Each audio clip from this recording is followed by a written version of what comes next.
Time for Sports 56 Middays with Greg Gaston and Eli Savoie. Sports 56 Middays is presented by FedEx. FedEx, helping small businesses simplify e-commerce. And Virginia with the all-time turnaround title. We, the North, are now we, the champions. The Raptors, the 2019 NBA champs. 3-2. Here it is. The Washington Nationals are world champions for the first time in franchise history. Let the good times roll. LSU sits on the throne of college football. And this one is over. Kansas City has won their first Super Bowl in 50 years. Now, here are your hosts for Sports 56 Middays, Greg Gaston and Eli Savoie.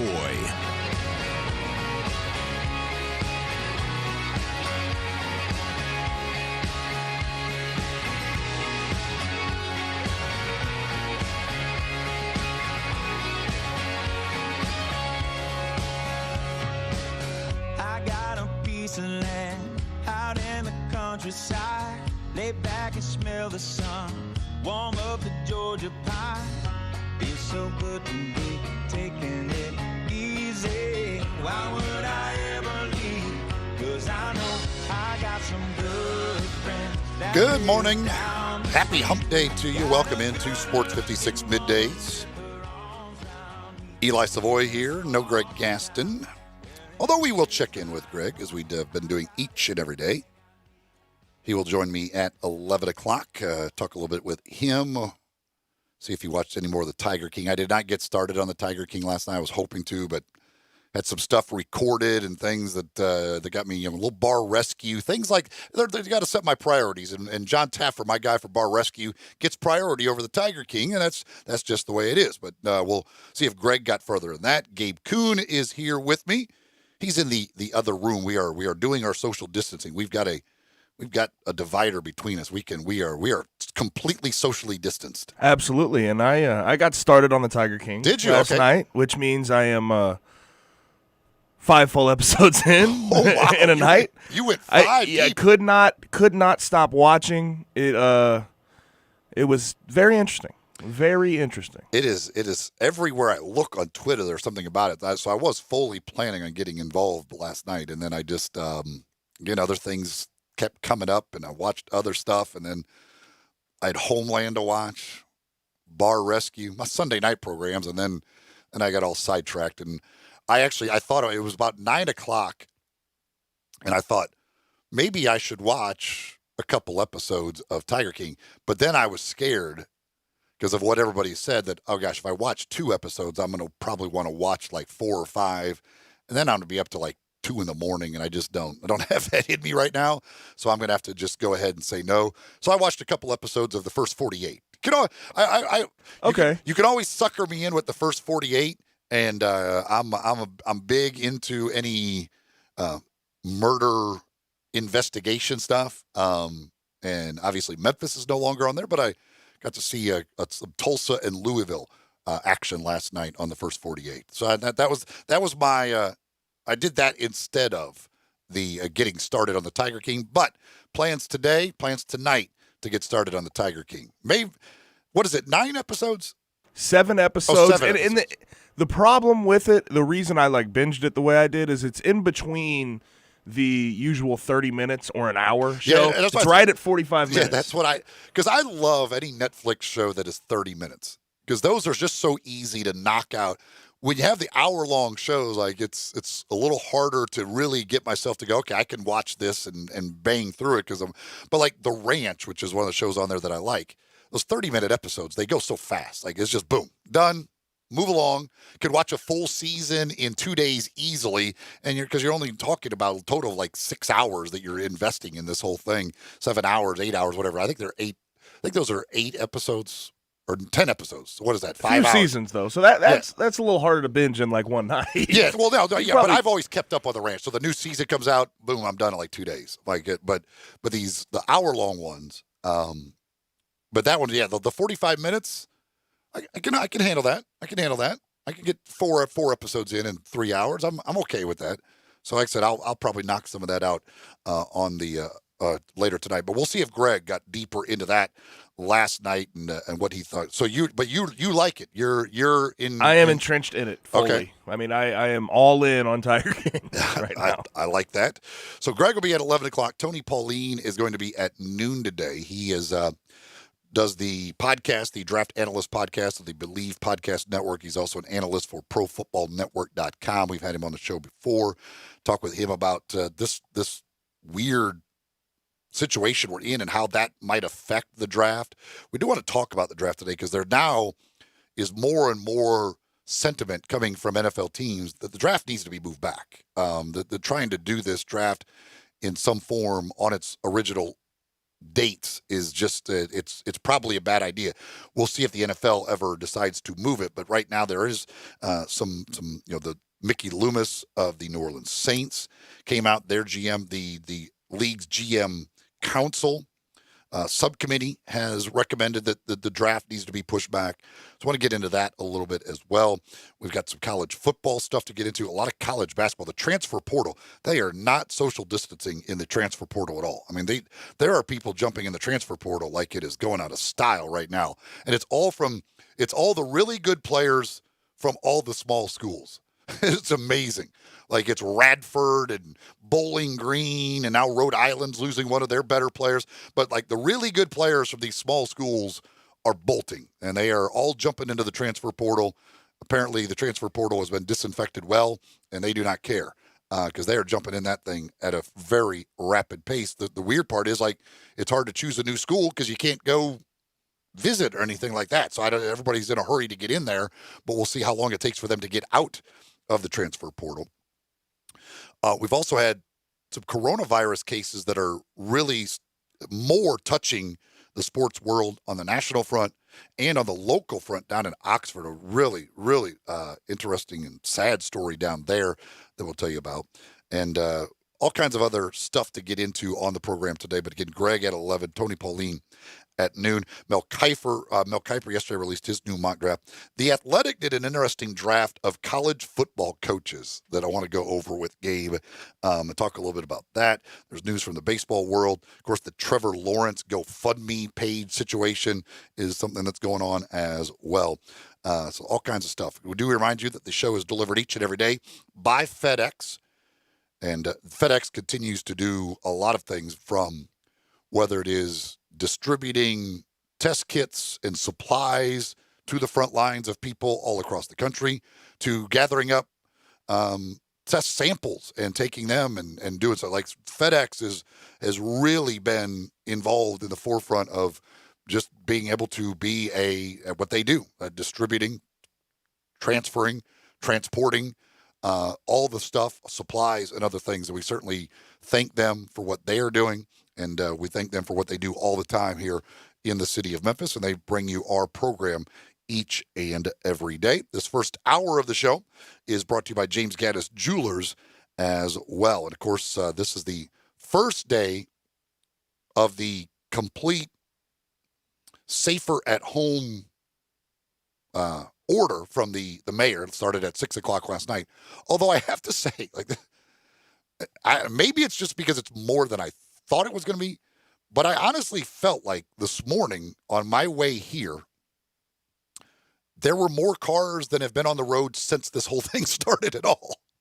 Like, I don't know. I was driving down the Interstate 40 and I was thinking, okay, it has been pretty bare. I mean, especially by normal standards. Like there hasn't been a whole lot of traffic. There's still traffic, but not like I don't have to slow down. There's never a slowdown unless there's some big accident. But get to go speed limit the whole way, never have any jams of any sort, but there's still cars out there.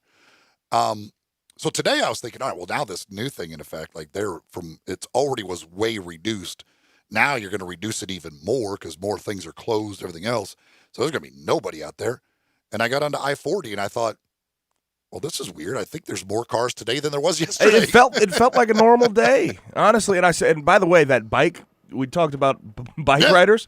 I saw someone riding their bike yesterday. Okay, so right there on Park. Well, so was it after 6 o'clock?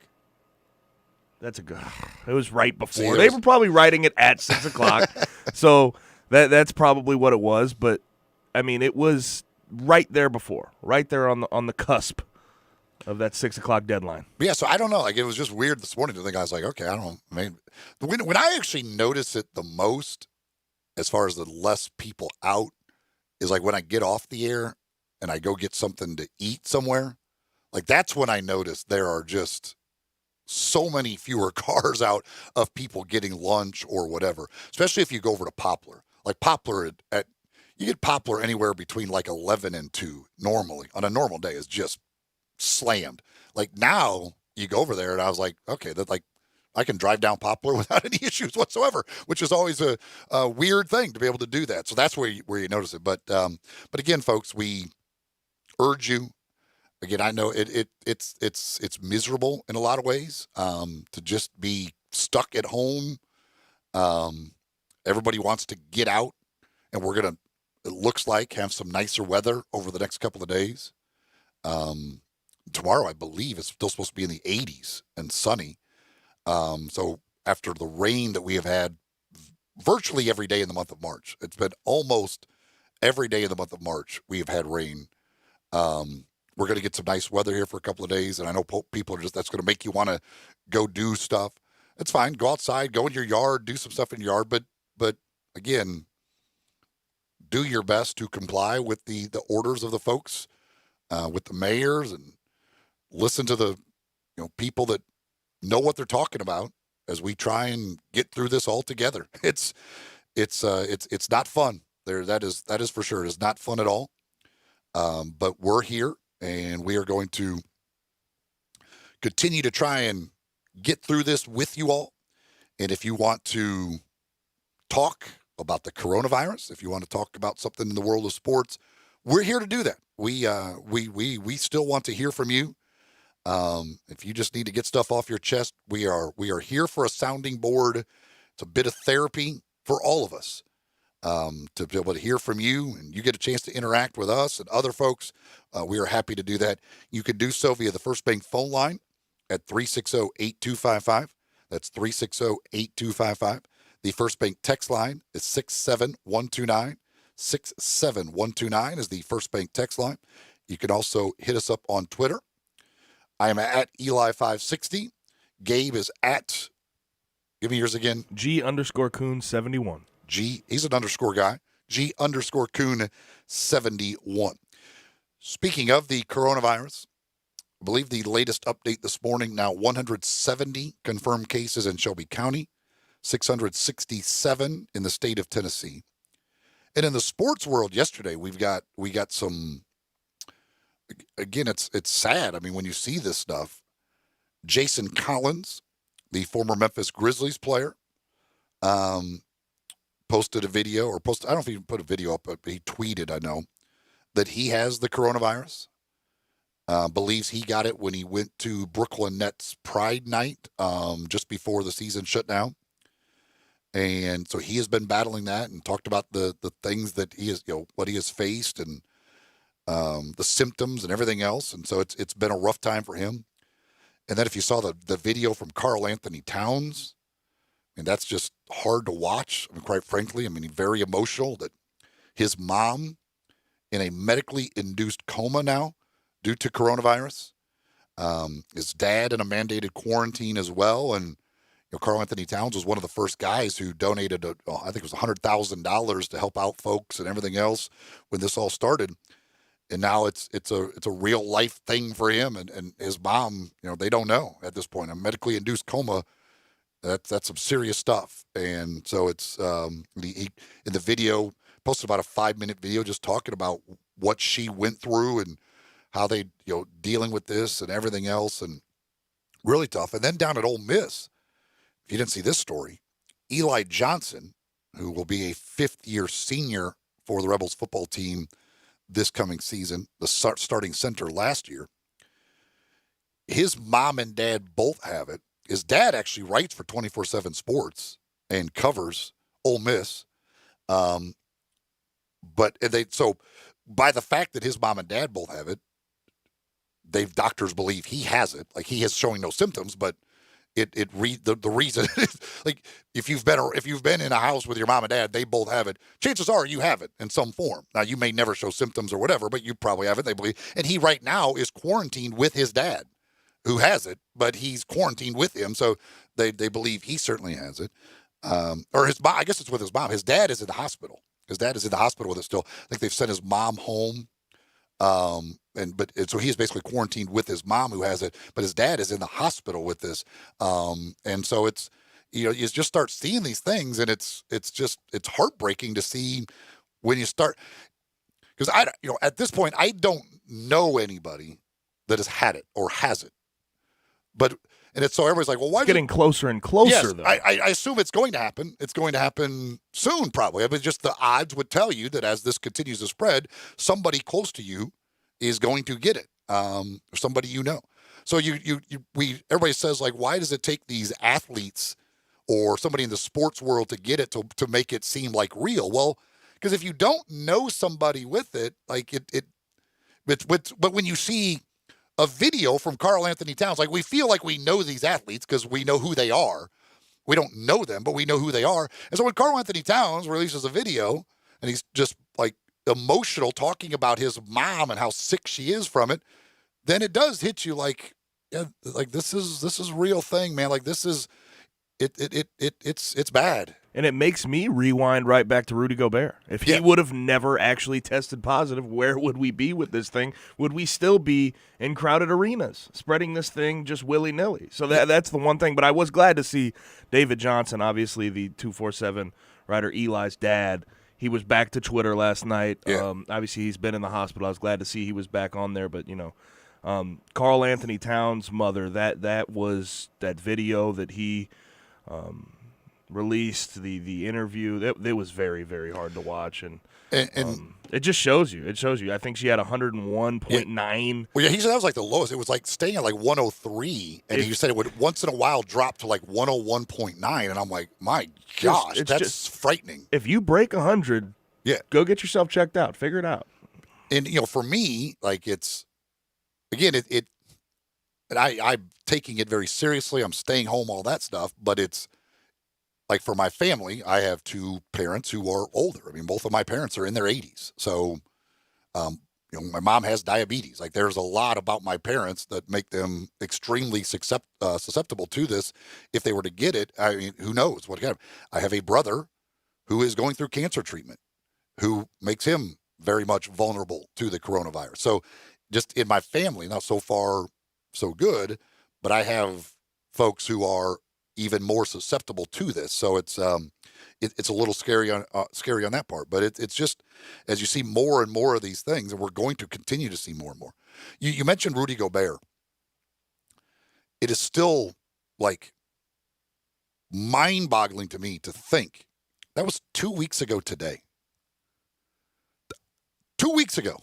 Like that, I feel honestly like that was at least a month ago. At minimum a month ago. Like, you just think of how much it has changed in a 14-day stretch from we were playing games 2 weeks ago today. Like, 2 weeks ago today, I did an Ole Miss baseball game against Louisiana Monroe that afternoon. I was in Louisiana, literally had a conversation with Mike Bianco in the dugout that day because when the Ivy League came out, started talking about what might happen. Like, I don't know, who knows what will happen. But at that point, all the conference tournaments were still being played with fans, except for the Ivy League. They had canceled. And the NBA was playing games that night. And I remember doing 2.5 questions with Greg that day, and he later talked to Don Wade. It was a Tuesday. And I asked, do you think these sports leagues will shut down?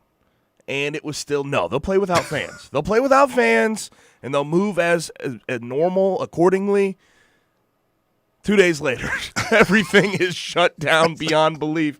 And time has been moving, and that's the thing. 2 weeks ago is crazy to me. Time has been moving at a exponentially slowed down rate. It is horrible. I mean, it's just so, like, yeah, I mean, nothing to watch on TV. In 2 weeks, from playing games in front of fans to you are not allowed out unless for essential stuff. That's where. And the other thing that throws me off, and I know this has to do with increased testing, and this isn't to scare anybody, but it was, I believe, 1,200 cases at that time. Around that time, Rudy Gobert was tested positive, confirmed cases, and now we're up to mid 40,000s, like 45,000. Yeah, I was going to pull up in the U.S., and it's increasing every day by a lot, and it's crazy to think we're at this point when we were 2 weeks ago only at 1,200 confirmed cases in this country. Yeah, I was going to pull up the thing here because I mentioned we're at, I think as of this morning, 170 in Shelby County, 667 in Tennessee. I know Johns Hopkins has the... I lied. We are at 50 in the USA. We are at 55,000 now. 55,000. Man. And how many deaths have we... We are at 787 total deaths. And again, we are still going up. We are well on our way up on that curve, and it is going up rapidly. And for those who actually want to look up these statistics, the World Health Organization, the CDC, put out, they have a statistics page. You go to Google, search coronavirus statistics. It will be the first page to pop up for you. You can also go to the Johns Hopkins one, and there's various ones out there, but Johns Hopkins is one that I've used a lot.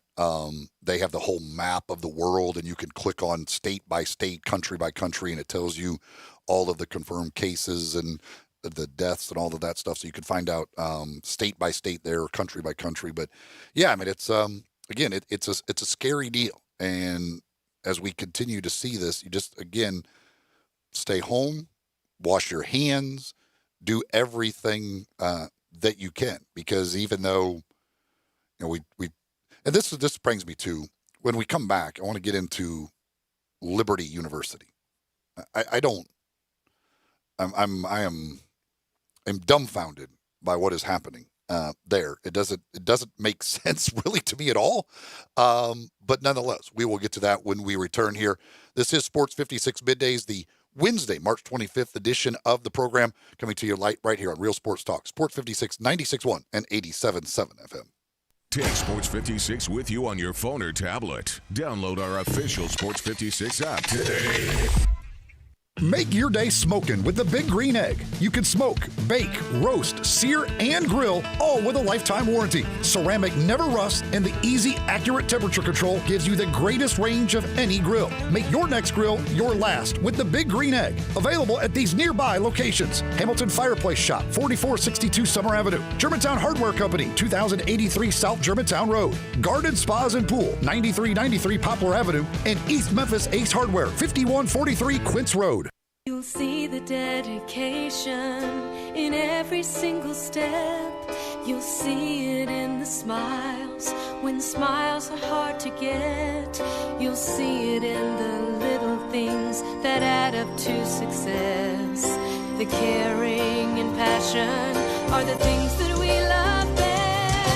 Wolf Chase Limb Brace is your Mid-South provider for orthotics and prosthetics. They are an ABC-accredited facility, and their practitioners are ABC certified. At Wolf Chase Limb Brace, their services include artificial limbs, legs and arms, braces of all kinds, and custom molded inserts. You can call them today at 901-507-7821 for their location on Highway 64 in between Germantown Parkway and Appling Road, or visit them at their new location in Jackson, Tennessee. That number is 731-660-5900, or visit them on the web at wolfchaselimembrace.com.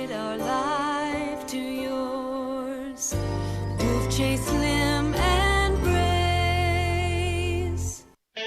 Hi, I'm Troy Fiveash, owner of Fiveash Roofing. Can anyone explain to me why anyone would care how I measure your roof? We have all heard about measuring your roof from outer space. Well, to be honest, there are aerial pictures that are taken every 4 years that can be used to measure a building, but it's not from outer space. Besides, no one, and I mean no one, can tell you what's wrong with your roof, or even if you need one, by using pictures that might be 4 years old. If you would rather do business with a family-owned and operated business with a lifelong tie to Memphis that refuses to mislead or use gimmicks, please give me a call. Best products, best warranties, and the best customer service we know how to provide.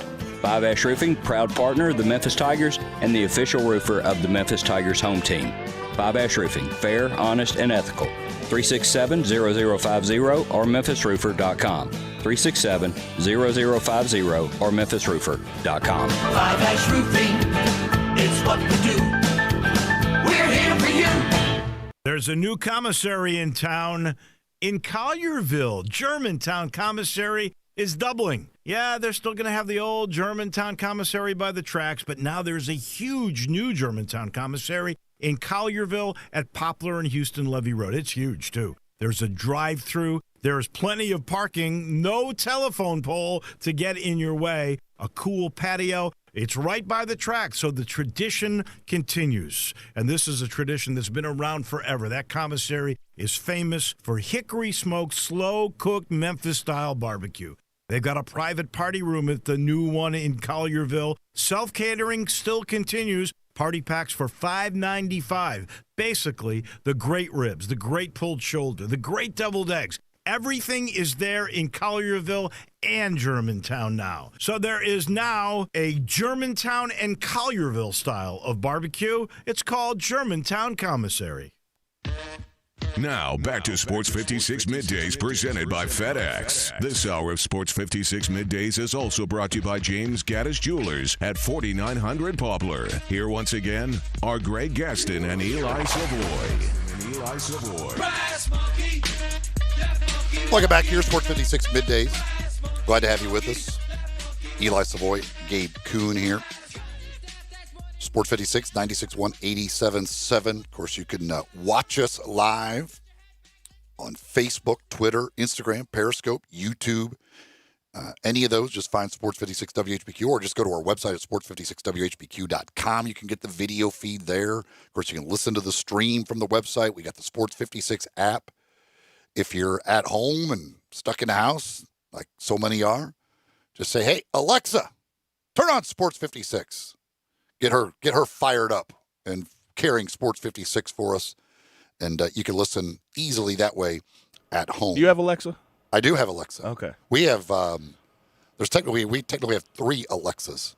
Oh, so you have like the dots or whatever. Yeah. I have a big Echo. Yeah, we have the big one, and then we get 2 dots. She listens even when I don't want her to listen. I'll tell you that. No, yeah, that's so with the dots we had to change. I had to change the name of the one because otherwise you say Alexa and the dot hears it and it starts like all kinds of stuff's going on. Like you set an alarm or something, things are going off all over the place. So we've got Alexa, and then the dot is called, one of the dots is Echo, and the both dots go by Echo. Okay, that makes sense. Because you can get the or else it sounds like an echo if you say Alexa and they all scream the same thing at the same time. But the commercials get me. When you go past the Amazon Alexa commercials and somebody says Alexa on the TV, they'll listen. Oh, yes. Every single time. I'm like, I did not talk to you. Stop trying to respond to me. Like that's, yeah, there's something like it's weird, like, or I'll even say something that sounds close to it, like all of a sudden it'll be like, it'll come on. I'm like, what just happened? What was going on? Is there a ghost in here? And I'm like, oh, no, I think what I said, I guess they could have possibly heard that as Alexa. That all being said, I love my girl Alexa. Yeah. John Harden's a Google person. If you got the Google stuff, you can do it there too. Just have Google play Sports 56. But again, if you're sitting at home, it's an easy way to turn on Sports 56 and stick with us throughout the day as we all battle and stay isolated here during the coronavirus. John texted, he says, my wife is a subcontractor, found out they're exempt from the safer at home policy, so they're still working. Yeah, honestly, when I looked at the safer at home policy, there's not a real big difference from what was in place before. I mean, there's a few other businesses that were closed, but not a ton more from where we were. I think it was weirdly enough, I think it was telling all the restaurants, hey, you cannot possibly sit people in your restaurant. We're not doing that. People can't come in really at all. Like you take it out to them. You gotta take it out. And most places were already doing some sort of curbside service anyway. Somebody says, in 9 months or so, the population will increase. Yeah, I mean, I'm sure there's probably some of that, some baby making, if you will, going on as people are isolated at home with nothing to do. Are we going to term this something? Are we coronavirus boomers?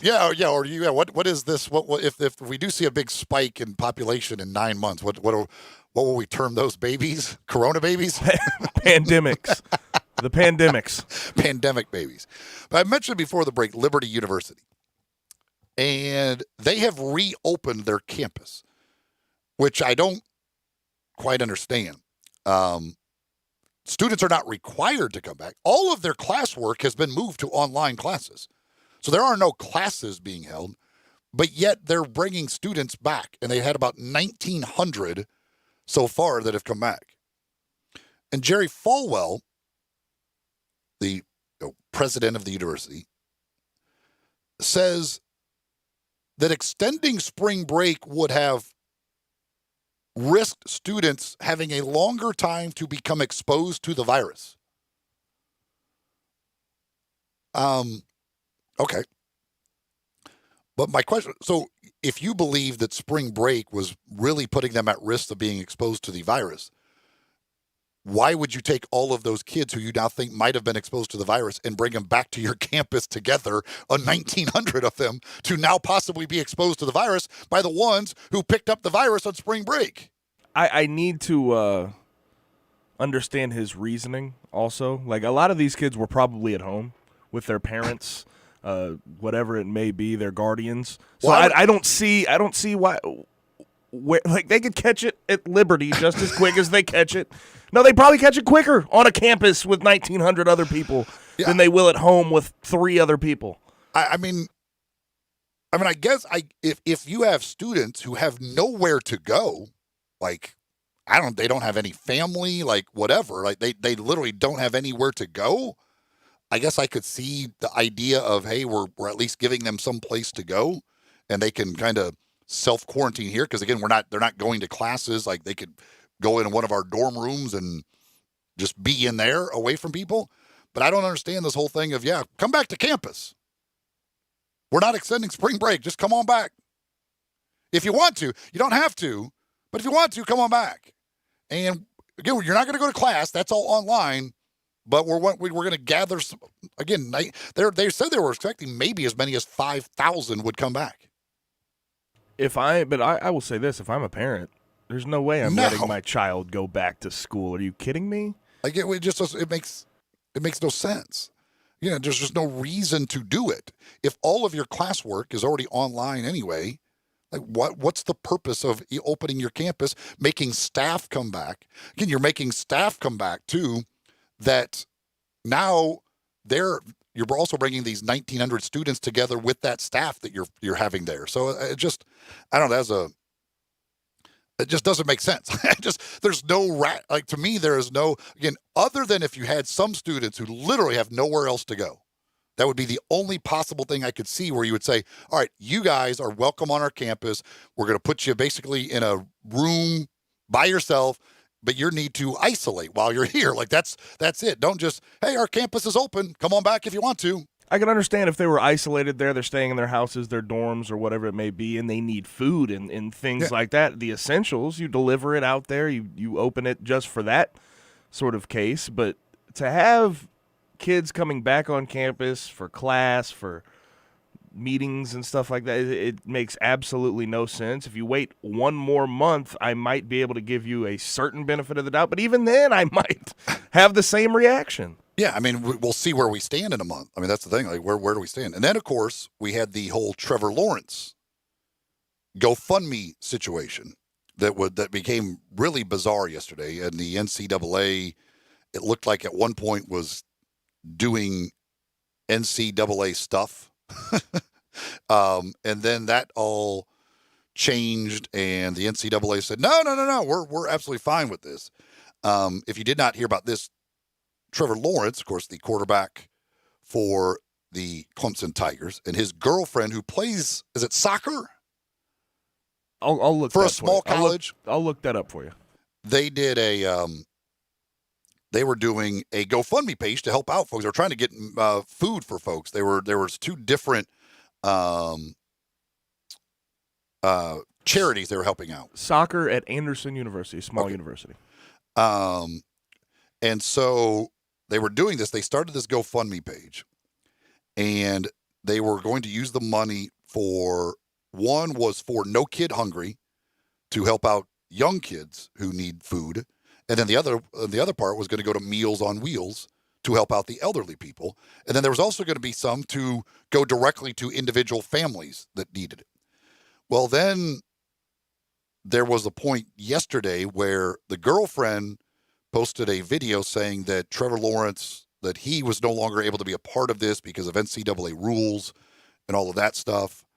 But then the NCAA came back and said, no, that they did not shut this down, that they are, because of special circumstances and things like this, they are encouraging their athletes to do things to help out in this current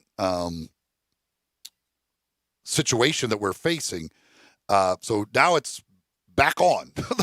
they're okay again.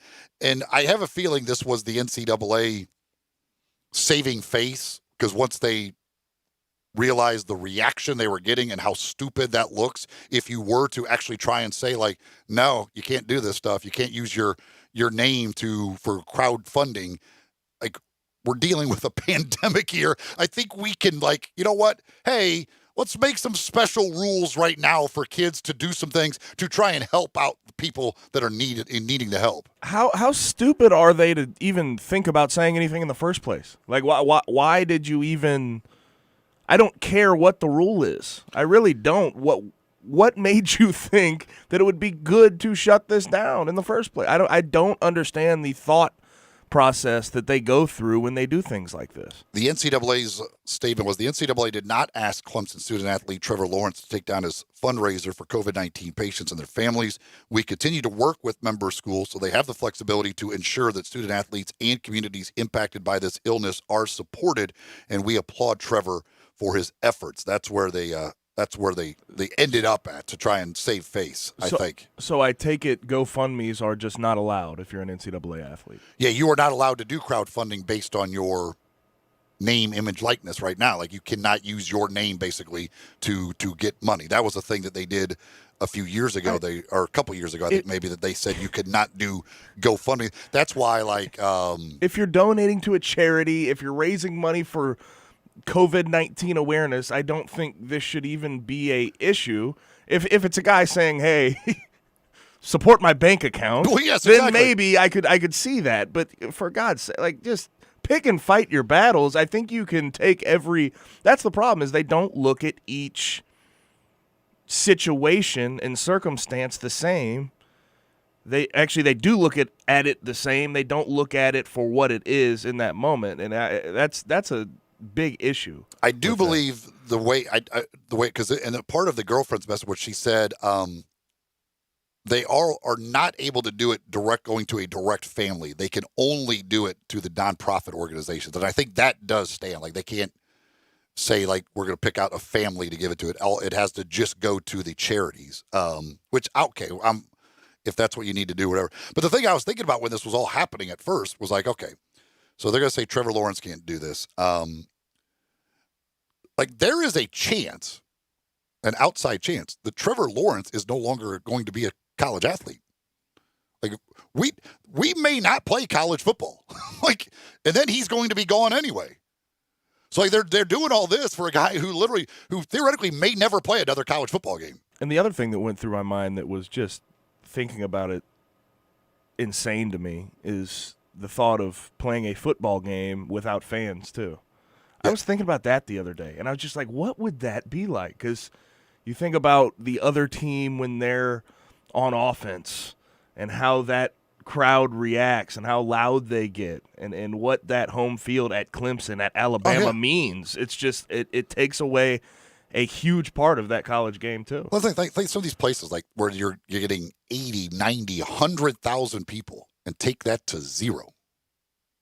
Like, yeah, I mean, that would be, for a player, I mean, you've obviously been out there, like, I mean, it would be eerie to think, like, you're out there and, like, you could hear every little scrimmage. thing. Like, literally, the coach is yelling from the sideline. You could hear everything they're saying. Like, everything in the stadium that is being said, you'll hear easily without a problem. It's a scrimmage. It would feel like a scrimmage against another team. It's just, I was thinking about that the other day, and it just took me down a weird path. And I was just like, this is just like, so weird. Like, I get, like, you're, like, scoring some, like, huge touchdown to win the game, and it's silent. Y'all yelling at each other. Yes, that was your sideline. That's like your sideline just goes, yeah.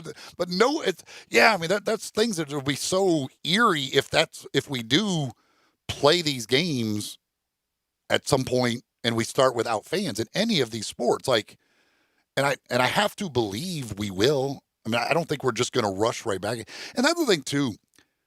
What's our behavior going to be even once we're told Yeah, it's okay. Like you can go to games. Like, are we, or just everything as the world opens back up? Are we going to be? Is it going to be this crazy reaction of, oh God, I got to get out of the house. I've been cooped up for way too long. I'm just getting out, going. That will be my reaction. But if you walk into, say, a bar and it's crowded, are you going to be like, yeah, okay? Or is there going to be this like, I don't know. I'm not sure I want to just throw myself amongst a huge crowd of people. And then if football starts, everything's fine. We get the okay. Baseball's underway like by July, and here we roll into college football season. That first weekend of college football season. Everybody okay just packing themselves into a stadium with 100,000 people, just elbow to elbow sitting there in your seats? Like, are we all just going to be immediately okay with that? Or is there still going to be this like, yeah, I don't know that I really want to do that. I'd still like to have a little space until I know for a fact this thing's all gone. There's going to be some post-traumatic stress going around for sure. And maybe hazmat suits will come into style. I don't know. But like I think like there's going to be some people weary, but I'll tell you what, as soon as I get the okay to get out of my house, I am sprinting as fast as I can out of my house. It is to where though? I don't care. Somewhere. I'm gonna look like what's his name? Forrest Gump. Forrest Gump, just gonna run. Just run across the country. You're just gonna run. Keep on running. Absolutely, because sitting in my house, get home at 1:30 every day, and just sit there until I go to sleep. It is not fun. It really is not. I'm with you, man. Because again, there's just like I can watch TV. I like watching shows. I enjoy watching, but there becomes a limit on what, like, because normally I can watch shows and then I can turn on a game, and it's like now it's just to have it like just watching show after show after show. That's too much. It's just too much for me. I was like, I need something to break up this part of it. I just need a sport. I need something on television, and not an old game. I need a real game going on right now in front of me that I don't know who wins. I don't know what happens. And there's moments like every day or every night where I just like I have like almost not a full breakdown, but I just think like this is miserable. It really sucks. I feel miserable for the people that tried to go on diets at this time, too. Because you're stuck in the house. You get bored, you eat. That's really what it is.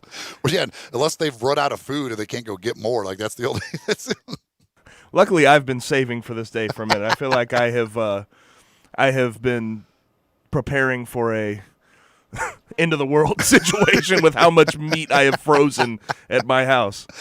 Yeah, that's that.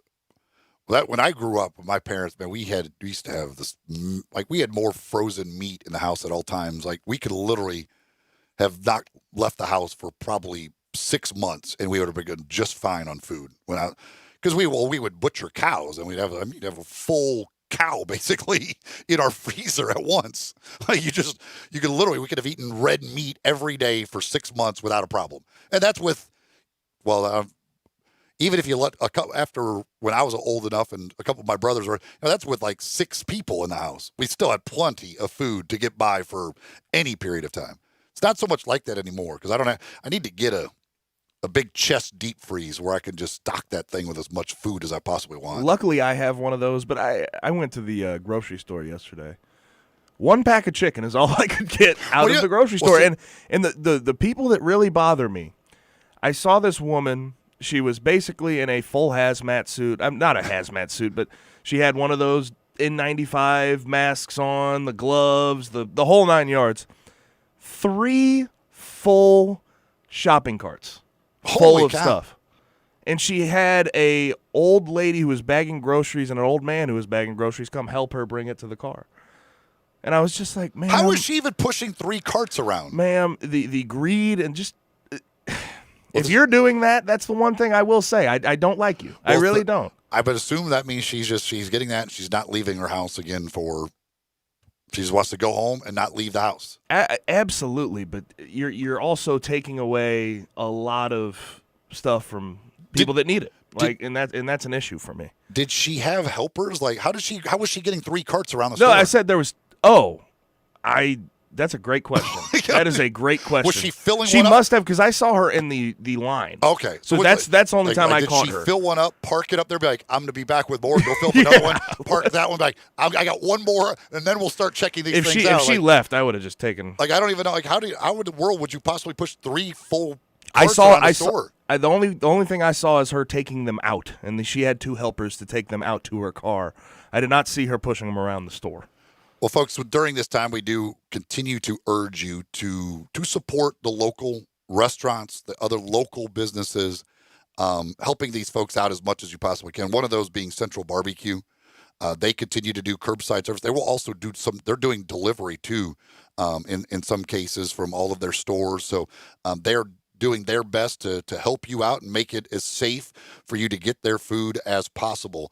And Craig Blondis and the great folks over there, we talked with Greg last week, and he talked about the fact that they've had to lay a bunch of people off. It's the reality of the situation for them. But Central Barbecue, with their 4 locations, you can get anything on the menu for curbside service at any of the locations. So all you got to do is give them a call, go to the website, whatever it is, figure out which location is best for you. Give them a call, put that order in, and go pick it up. Whether it be the hot wings, which I love so much, or pulled pork. I love their turkey. I love everything there. The ribs, all of it. It's absolutely fantastic. It's the best there is.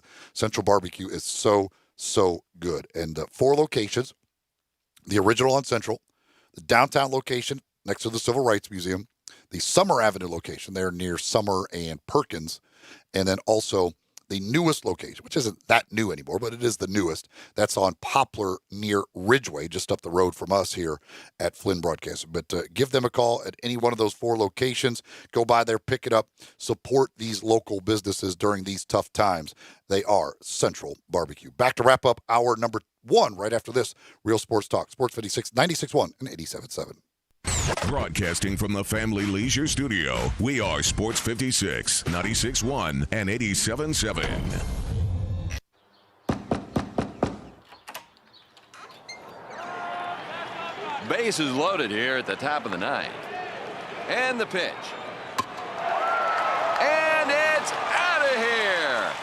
We deliver baseball caps, mitts, and everything you need to get ready for the game. But what you really get when FedEx knocks on your door is so much more. FedEx Delivery. Game day spirit. What we deliver by delivering.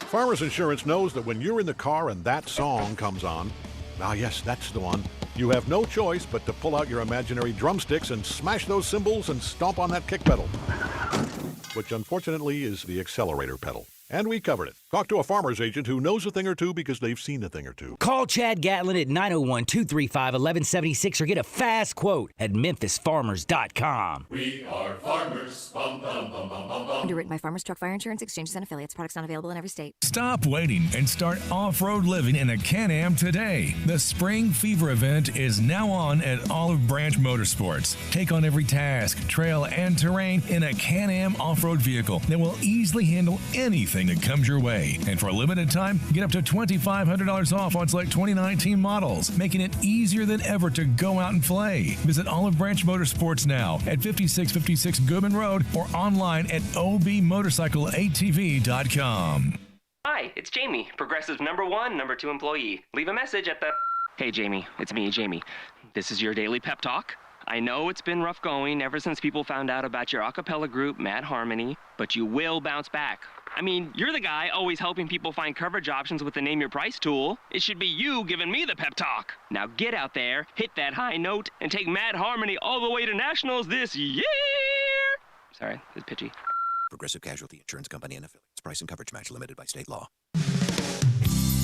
DeSoto Auto Sales specializes in late model cars with low mileage. They have the highest standards in the car industry. All of their cars are test driven, checked out from head to toe. Unlimited inventory, every make and model. And if it's not on the lot, they'll find it for you. Walk in the door of DeSoto Auto Sales, 5704 Goodman Road. Within 45 minutes, you can test your car, get credit approval, and finish paperwork within an hour. No shortcuts at DeSoto Auto Sales. Kind, courteous employees, a down-home environment. DeSoto Auto Sales cares about your time. Lowest prices in a 350-mile radius. We're living in a world today where time does matter. Visit them online. Check out their referrals. DeSotoAutosales.com. Very proud to serve DeSoto County and other surrounding areas. DeSoto Auto Sales, 5704 Goodman Road. Call 662-890-7184. 662-890-7184. Come on down to DeSoto Auto Sales.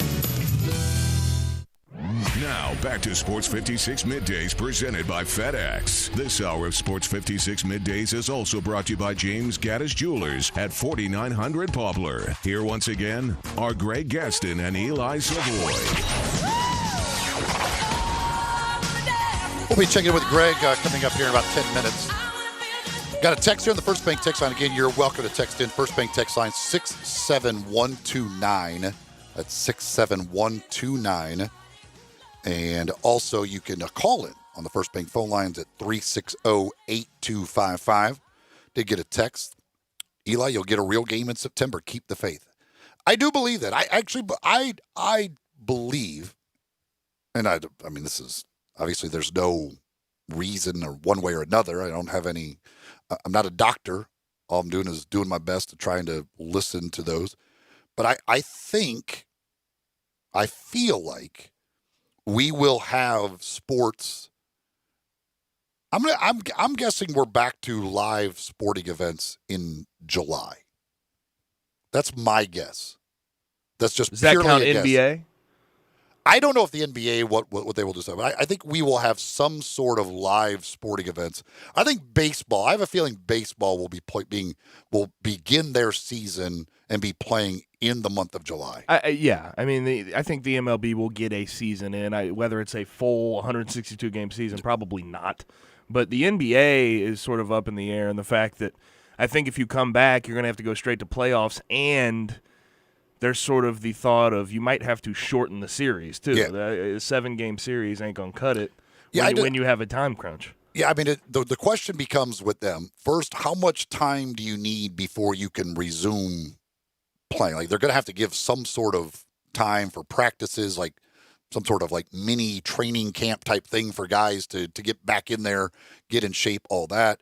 And then, do you want to play some actual games before you go right into the playoffs, how they determine that, and how long they feel they can go to either not affect next year, or do they make the decision to shorten next season as well in order to make this work, in order to get the season. Who knows? We shall see. But I'm going on the hope. My hope and my feeling is that sometime in the month of July, we're going to see some live sports. I'm hoping that it's earlier than that. I'm really hoping that we get the World Golf Championship FedEx St. Jude Invitational 4th of July weekend. Zeke's got his fingers crossed there. Because I'm really hoping. Here's what I did think about this though. What if this would this be the ultimate just kick in the what? Golf, the PGA Tour says, all right, end of June, they're like, okay, we're back, but no fans allowed. So we get to have the FedEx St. Jude Invitational. Tiger comes, but no fans can go watch Tiger. Greg would lose his mind. I can see it right now. Wouldn't that just be we have been waiting and waiting and waiting for Tiger Woods to finally come to Memphis and play in a golf tournament.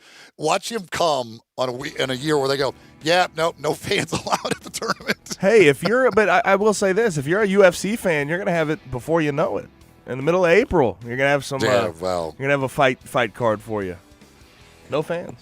No. I wonder when they're gonna start allowing, because they're with the fact that they're continuing on with their events. I wonder when they will get to the point of allowing fans. They're international too, so they go different countries every card. So I can't imagine it'll be anytime soon. And I'm mad. It's gonna be hard to sanitize that octagon between every fight.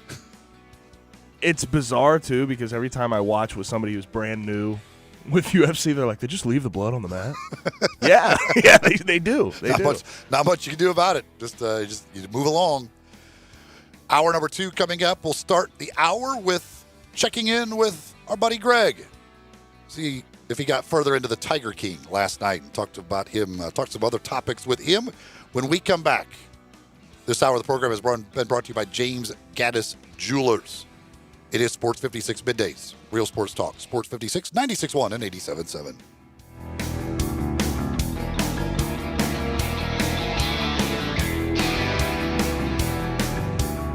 There's a new commissary in town.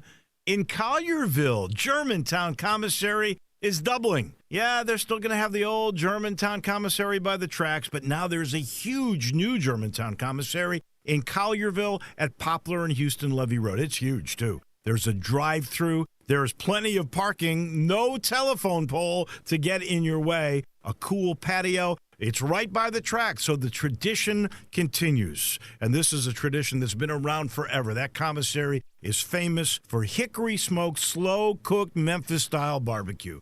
They've got a private party room at the new one in Collierville. Self-catering still continues. Party packs for $5.95. Basically, the great ribs, the great pulled shoulder, the great deviled eggs. Everything is there in Collierville and Germantown now. So there is now a Germantown and Collierville style of barbecue. It's called Germantown Commissary. Mid-South Power Distributors is your source for all things diesel. For more than 26 years, they've supplied all the diesel parts that you need. From simple repairs to complete overhauls, they have it all. Whether it's heavy, medium, light duty, agricultural, marine, or off-road, Mid-South Power is the leading source for all things diesel. Fuel injection, turbochargers, engine parts, alternators, starters, and brakes, they can supply all the parts and services you need. Stop in today at 3250 Mill Branch Road in Memphis or call 901-396-0710. It's happening. Wherever cupcakes are being frosted, songs are being recorded, and engines are being tuned, ADP is designing a better way to work. With industry-leading HR, talent, time, benefits, and payroll, more companies rely on ADP than any other HR partner. From small business to global enterprise. See how ADP can help you and your people achieve what you're working for at design.adp.com. ADP, always designing for people. Hi, I'm Troy 5 owner of 5 Roofing. Can anyone explain to me why anyone would care how I measure your roof? We have all heard about measuring your roof from outer space. Well, to be honest, there are aerial pictures that are taken every 4 years that can be used to measure a building, but it's not from outer space. Besides, no one, and I mean no one, can tell you what's wrong with your roof or even if you need one by using pictures that might be 4 years old. If you would rather do business with a family-owned and operated business with a lifelong tie to Memphis that refuses to mislead or use gimmicks, please give me a call. Best products, best warranties, and the best customer service we know how to provide. 5 Roofing, proud partner of the Memphis Tigers and the official roofer of the Memphis Tigers home team. 5 Roofing, fair, honest, and ethical. 367-0050 or memphisroofer.com. 367-0050 or memphisroofer.com. 5 Roofing, it's what we do. We're here for you. At Victory Auto Sales, that's victoryauto.org. We always ask our customers what they want most in a used car. I want a car that runs when I turn the key. Don't want my appointment over there just waiting on me. Buddy. Throw away the cable.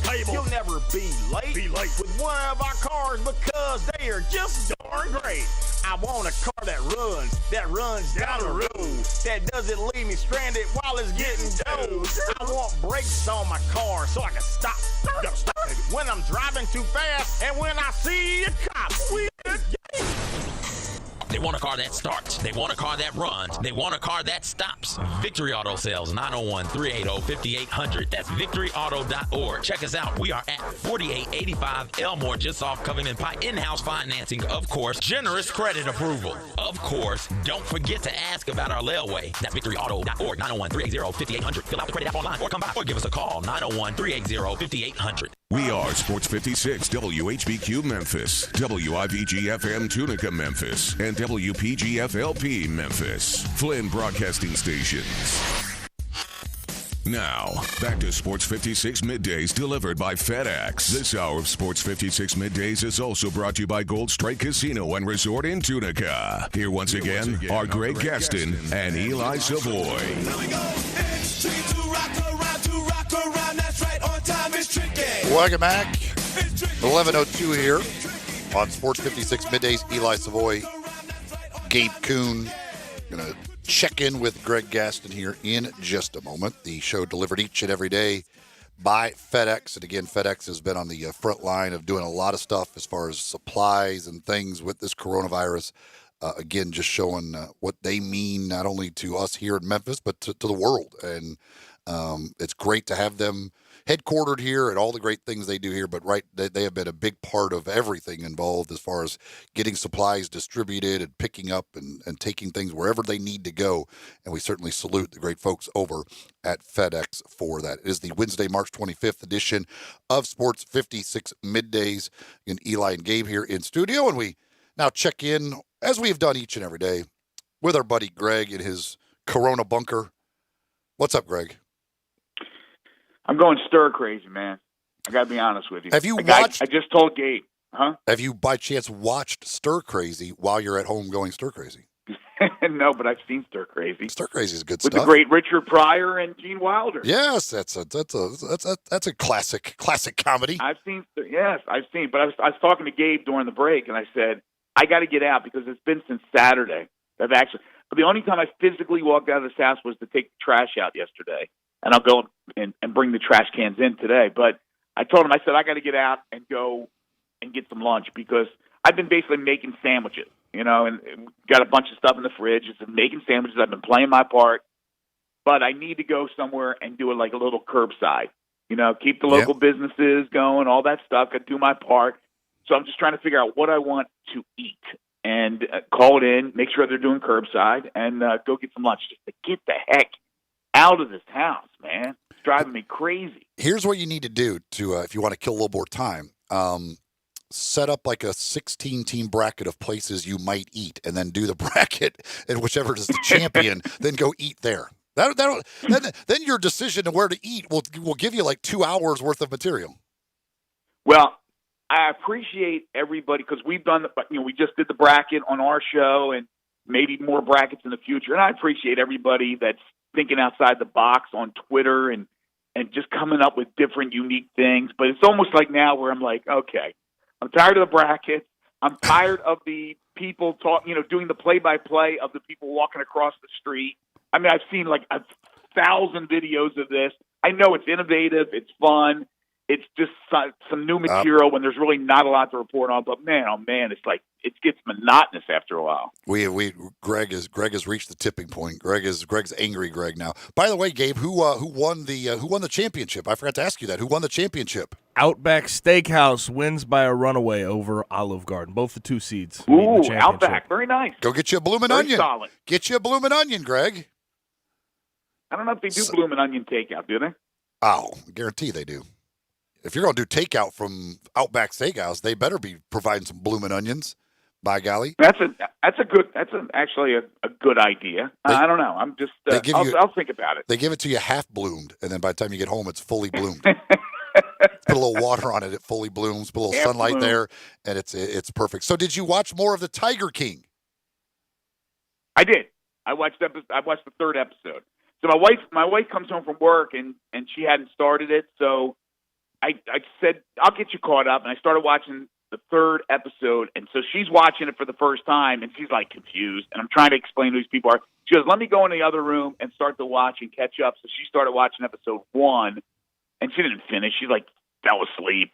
But I watched the complete episode 3, and that one is like all about the woman in Florida, basically. So that one was different. It's getting really dark now because we're talking about possible murders. Things of bodies that may have been eaten by the tigers. I don't know. It is such a crazy, crazy thing. Gabe surpassed you. Gabe went flying past you. Greg, you just wait. You're on episode 3 going to 4. I started it last night, and I'm already on episode 6. So if that tells you what I did yesterday afternoon. I tried to slow down again because, I know my wife wanted to watch it. And so I ended up watching 2 or 3 of the All-Americans, which I think is now produced a 2nd season because it says all new episodes when I click in there on Netflix, but I'm only on season 1. I've gone through 4 or 5 episodes, I'm not sure if I even like it, but I've been watching it because I'm bored. What show is that? What is that? All American. All American. It's about a football player, and it's based on reality, but they've taken their Hollywood license to add stuff to it. But it's basically about a high school kid who plays high school football in South Central LA I forget what area it was, not Compton, but in an impoverished area of Southern California. And all of a sudden, a coach from the Beverly Hills team wants him to play for them. And so the guy not only goes to play for that high school, but he now lives with the head coach who's married. It's interracial. He's black. His wife's an attorney. She's white. They have 2 children. One is the quarterback for the team. And then, now the overtones are, and again, I'm through four episodes, so I haven't got this part yet, that guy's actually the father, the real father of that kid. And that's why I brought him in. It's interesting. It's an interesting storyline. I like things when it's based on reality. Even though they've done their Hollywood magic, it's based on a real story. Well, I've never even heard of that one. I might check that out. Yeah. I'll put that on my list of things to check out. It's not bad. It's not spectacular, but it's not bad. And Ozark begins season 3 on Friday. Yeah, I'm set for the weekend. I'm excited. That's probably going to be a big part of my weekend. I am going to get Godfather 2 in here somewhere. Although, nice. I was told last night I did watch a couple episodes of First 48. I hadn't watched First 48 in a long time. I forgot how much I love it. And they're starting new episodes. A new season starts Thursday. So I might get involved in some First 48 stuff as well. But from the sports world, yes, the transfer portal is just like running at a rapid pace right now. People are jumping in like it's going out of style. Basically, anybody who is really good at these small schools is jumping into the transfer portal and getting the hell out as graduate transfers. Today, we had Radford graduate transfer Carlick Jones, who was the Big South Player of the Year, averaged 20 points a game.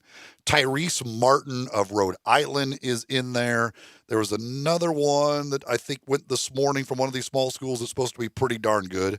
And I know that Carlick Jones, Memphis has reached out to him.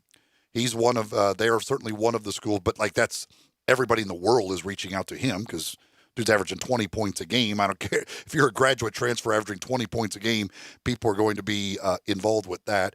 Then, of course, we found out over the weekend, we knew about Memphis, the transfer from Duke. Was it Alex O'Connell? I think so. Yeah, Alex O'Connell, who has played 3 years at Duke. He's going to be transferring. Memphis is involved with him and apparently has offered him a scholarship. It's weird because all these kids are going in the transfer portal, but they can't. It's not like they can go visit schools or anything. So I don't understand why everybody's getting into the portal when we don't really know when they're going to be able to get out of the portal. Yeah, they're kind of stuck in the portal, but I think what it does is it tells their school, their current school, their intentions. I guess you could tell the coach in private, but you have to make it known to everybody else out there that you're available. So that's why you got these guys announcing and jumping in the portal, but kind of hanging in the portal because there's nowhere to go. But you mentioned Carlick Jones, really good player, high profile guy who went to Radford and scores, like you said, about 20 points per game.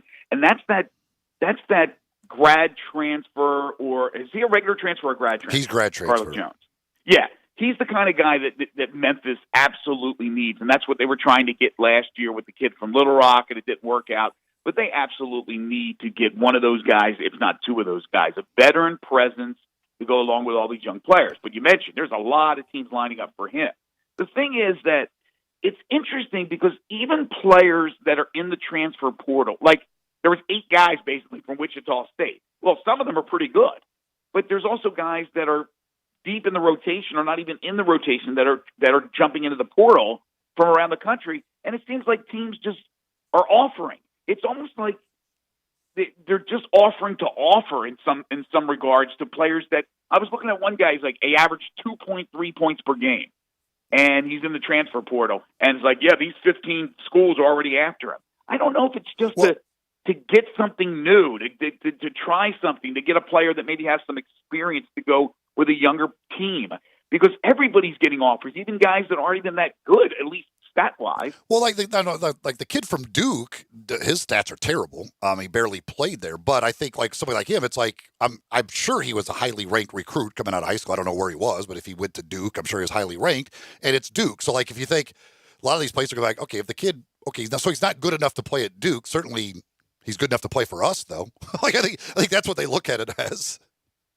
Oh no question. I mean, the guys that come from those schools, but I don't remember the exact person I was looking at, but it was not from a big school. And the guy was averaging 2.3 points per game. And then I'm following Jake Weingarten, who's on top of these things, and he'll tell you all the schools that are interested. And there was like 10 or 15 schools that were interested in the guy. And I'm thinking, why are they interested in this guy? Is it just maybe because he brings the experience to an inexperienced team? Or is it just to make an addition to just make an addition? Sometimes you want to make a change, right? Just to add something different. But it seems like I don't remember a story where a guy has jumped into the transfer portal and hasn't gotten multiple teams that are interested. And I'm not talking about just this guy, Carlick, who averages 20 a game, or the kid from Duke who has the pedigree of playing for Duke and having been recruited by Duke. O'Connell's a 4-star, Gabe tells me. The Carlick Jones, his numbers from this past season, 20 points, 5.1 rebounds, 5.5 assists, 1.5 steals, shot 41% from three-point range on 3.5 attempts per game. Wow. Yes, I mean, the stats are really good. Like, that's one. Is he a two? Is he a shooting guard, basically, or is he a point? Or is he a combo? Well, I mean, he must be. I don't know if he's a true point or whatever. I mean, he's 6'1", so he might be. I mean, he's averaging 5.5 assists per game. Clearly, he's got the ball in his hands a lot, and he averaged 5.8 assists last year. I mean, his career numbers are 15.5 points, 4.7 rebounds, 4.7 assists, 1.4 steals. He wasn't a very good three-point shooter at all until this past year. Like the year previous, he shot 24% from three-point range, but this year got up to 41% on 3.5 attempts. So not a ton of attempts, but 3.5 attempts per game. But I mean, you just look at those numbers. Yeah, that dude, literally every team in America would take that guy right now. Well, the assist numbers are very impressive to go along with what he's shooting from three. But again, it's one of those deals where in Memphis, we saw the Instagram posts from Boogie the other day, and if you're reading between the lines, it appears that he's going to come back. Well, how many times on our show have I screamed about Boogie needing to have the ball? He's not. They're wasting, in my opinion, his talents, just putting him out there on the wing. And when he has the ball, he can create a little bit more. He made a lot of freshman mistakes, as did everybody, all the young players for that Memphis Tigers team, which was basically the whole entire team. So if you bring in a guy who can distribute and can shoot like that, well then, okay, so now where is Boogie in the long run? Where now is Tyler if this guy's a shooter and plays the two? Where is Lomax as a point guard? So, I mean, these are – you need to know, though. You need to add because it's pretty apparent that team just by itself needs some help. And so that would bring competition and maybe bring the best out of all the players. But it also brings up the question whether or not they feel real good about the guards, which was one of the biggest problems they had this past season. The other one that's out there, the other transfer for one of these smaller schools that is highly sought after is the Justin Turner kid from Bowling Green. He averaged 18.8 points, 4.6 rebounds, 2.5 assists per game this past year. He's a 6'4", 205-pound guard. He shot 36% from three-point range. He's 37% for his career. This was his worst year shooting three at 36. He had been just over 37 the year prior. So he's the other guy out there. Like those two are, especially for these like smaller school guys who have graduate transfer that everybody seems to want. And again, like when a guy's averaging 18, 19, 20 points a game and can shoot it, yes, everybody in the country wants these guys. Well, look, the Tigers went after Rajon Tucker last year. Guy who played at a smaller school at Little Rock, was a heck of a player and is now an NBA player, and it didn't work out for them. But at least they did what I think was the intelligent move. They tried to add some experience to what they knew was going to be a very young team. And, Tucker made a decision that certainly was in his best interest, but it hurt the Tigers in the fact that they didn't have any veteran leadership. So if you can get one of these grad transfers, even though Lomax and Harris become juniors, all these freshmen are now going to be sophomores, I think it really helps out a lot. I would not be surprised if Memphis gets one or two of those grad transfers. I'm not talking about specifically the guys you just mentioned, but one or two grad transfers, or a grad transfer and a junior college guy, maybe even a transfer that has to sit out a year. But they're going to do some things to bring experience to the team. And I think the O'Connell kid from Duke would have to sit. I don't think he is grad. He's been there 3 years. I think he would be sit out a year, then play 1 year. I think that's correct. These other guys, I think both of these other guys are. I know the kid from Radford is, and I'm pretty sure because Turner's actually technically played 4 years at Bowling Green. His first year, he only played 4 games. I think he had an injury, so I think he's got an extra year of eligibility, basically a medical redshirt for that first year. So I think he is a graduate transfer as well. Those guys would both be able to play. But you do wonder, I don't know if there's any possibilities for them. Would either of those end up like a Rajon Tucker and decide instead of transferring, they're going to take their shot at the pros?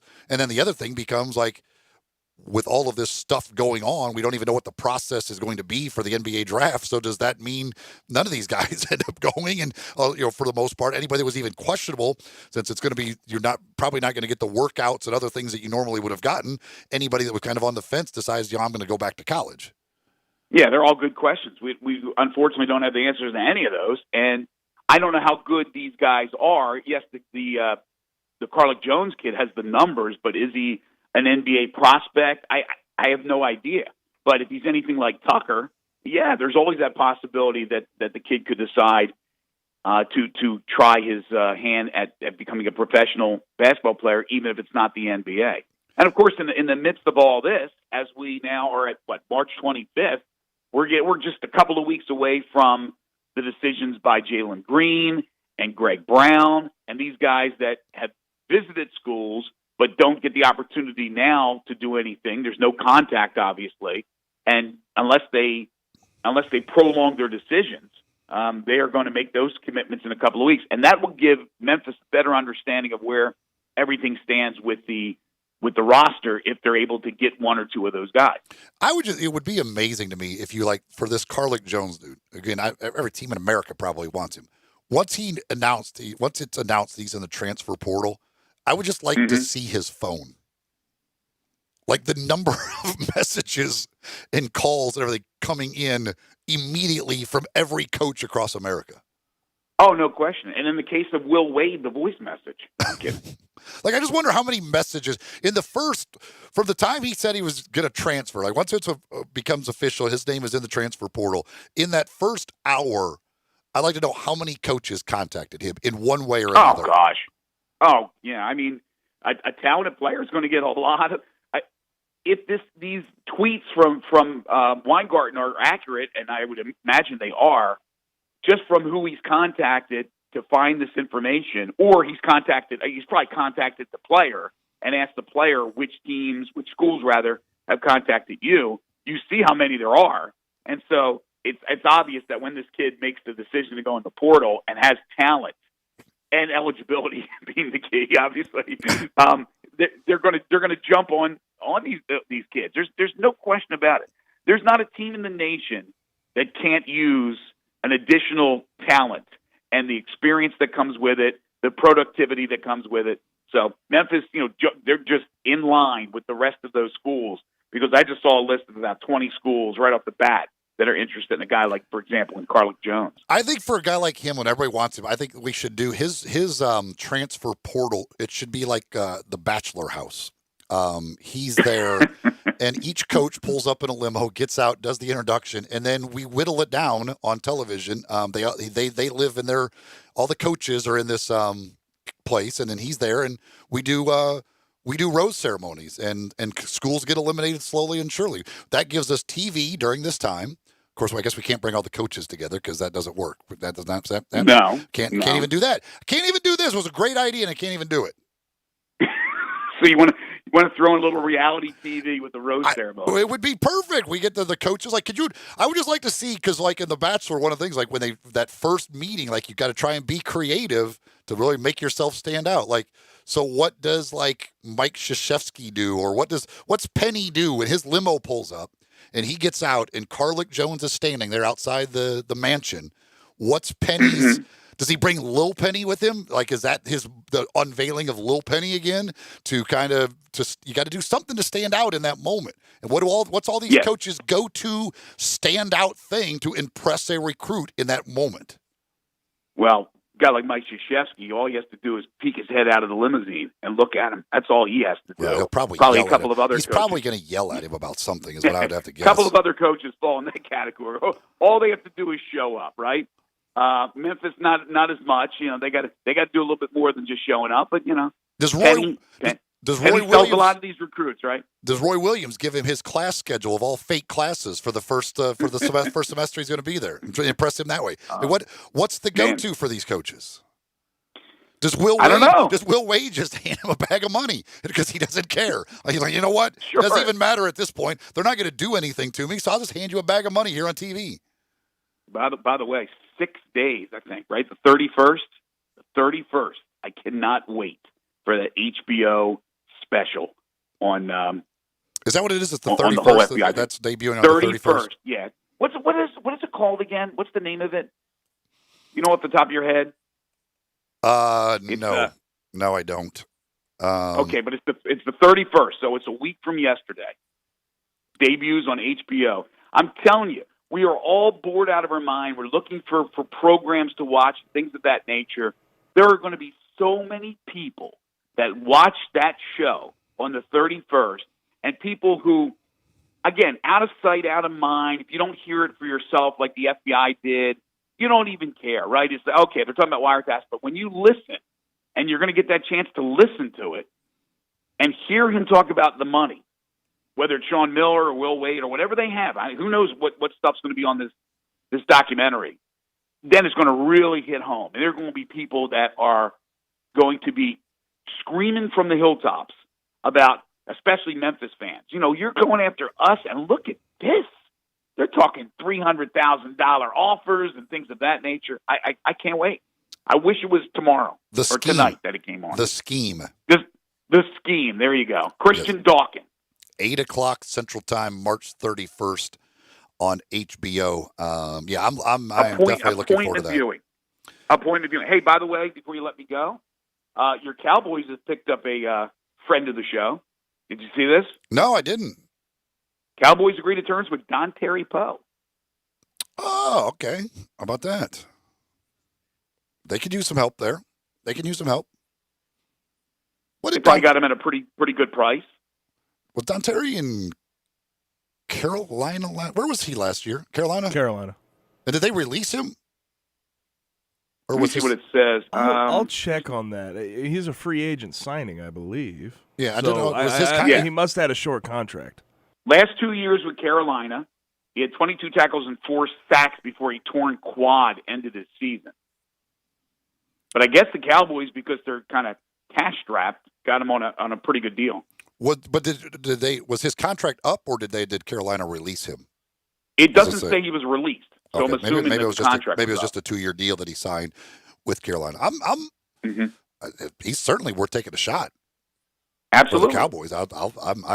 They've got to figure out what they're going to do on the offensive line with no Travis Frederick in the middle of that. But I'll take some help on the defensive line. No problem with that. All right, Greg. Well, go put together your lunch bracket. Figure out where you're going to eat.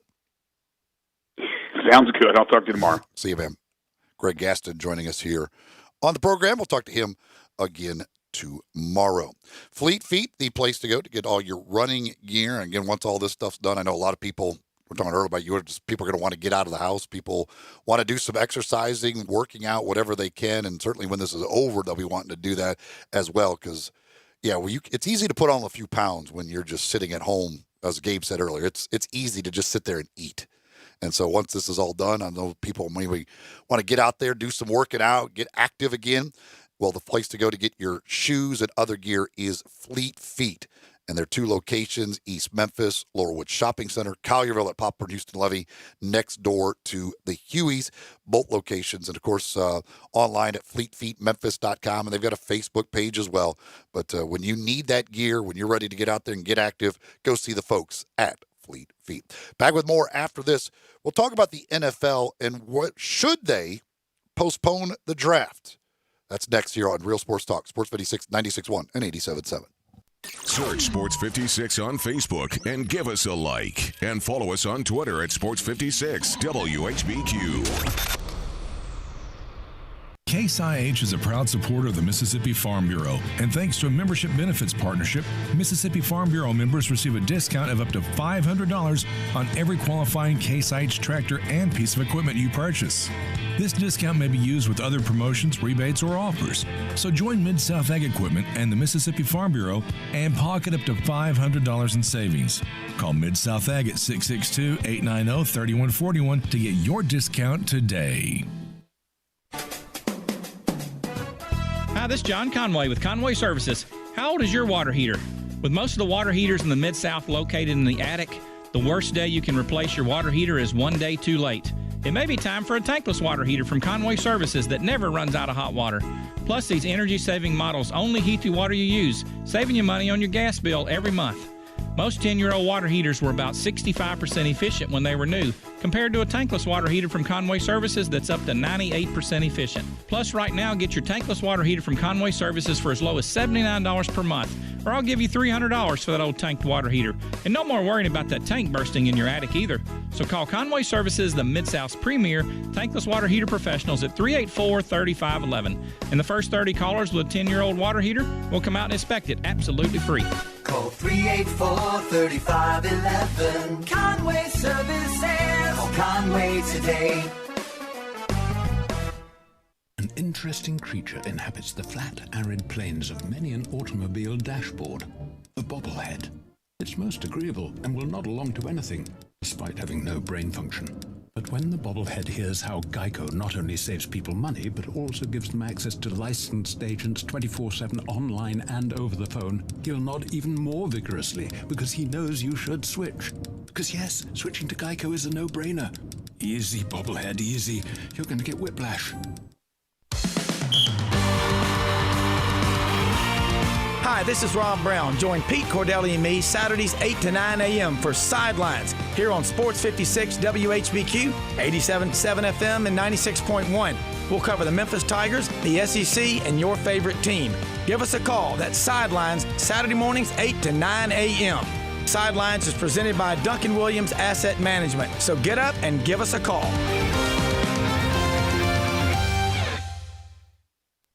Now, back to Sports 56 Middays presented by FedEx. This hour of Sports 56 Middays is also brought to you by Gold Strike Casino and Resort in Tunica. Here once again are Greg Gaston and Eli Savoie. Welcome back here. Eli Savoie, Gabe Kuhn. So yesterday, the NFL's GM subcommittee recommended that the draft be pushed back. Saints GM Mickey Loomis said, yeah, that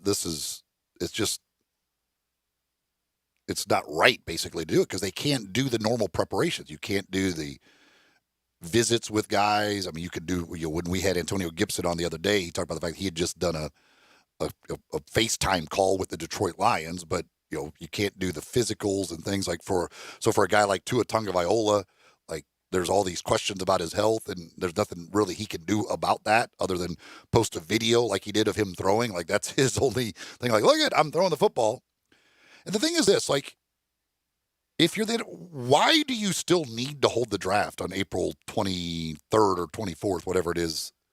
Like, it's not like you got to get these guys drafted so that they can go to the OTAs and rookie mini, because you're not going to have any of that stuff. Like that's clearly all going to be pushed back. There's no way that stuff's going to be on time. So you don't need to do the draft right now. You could push the draft back a month and it's not going to affect anything else. Because the plan right now is to do no fans, correct? I think they've made that announcement. They don't. Well, it's not going to be. It's not going to be done in Vegas. They don't even know exactly what they're going to do. It probably all just be done via video of some sort. But as some people said, like even if you're just doing it like the teams are via video or whatever, somewhere there has to be a group of people gathered together, like in New York at the NFL headquarters. Like there's going to have to be a group of people somewhere conducting this. It's not like you can isolate everybody and conduct an NFL draft. There's a little too much that goes into it. So, because they're also going to do it on TV. So there's going to be some sort of groupings of people that is probably a bad idea. I really believe, I think the only reason that the NFL wants to do it still on time is because they know it will be ratings gold. As I say, because that is definitely part of it, but the NFL has remained unaffected. They act like they don't want to be affected by this whole thing, even though they've got to be a casualty of this just like everyone else is. I don't care about the TV contracts and everything like that because you need to make sure that everyone in your league, and they haven't been exempt of it. I mean, again, you brought up Mickey Loomis, Sean Payton has. Well, that's the thing. Exactly. Like they're not exempt from. They have had people catch this thing. Well, that's the thing for the Saints. Like Sean Payton can't even come in to do any draft prep at all. If they wanted to get together with him at all, they can't. Like again, we can do things over video now and all that stuff, but it's still the fact that like their head coach has the coronavirus, so he's out of commission, like on complete isolation and quarantine right now.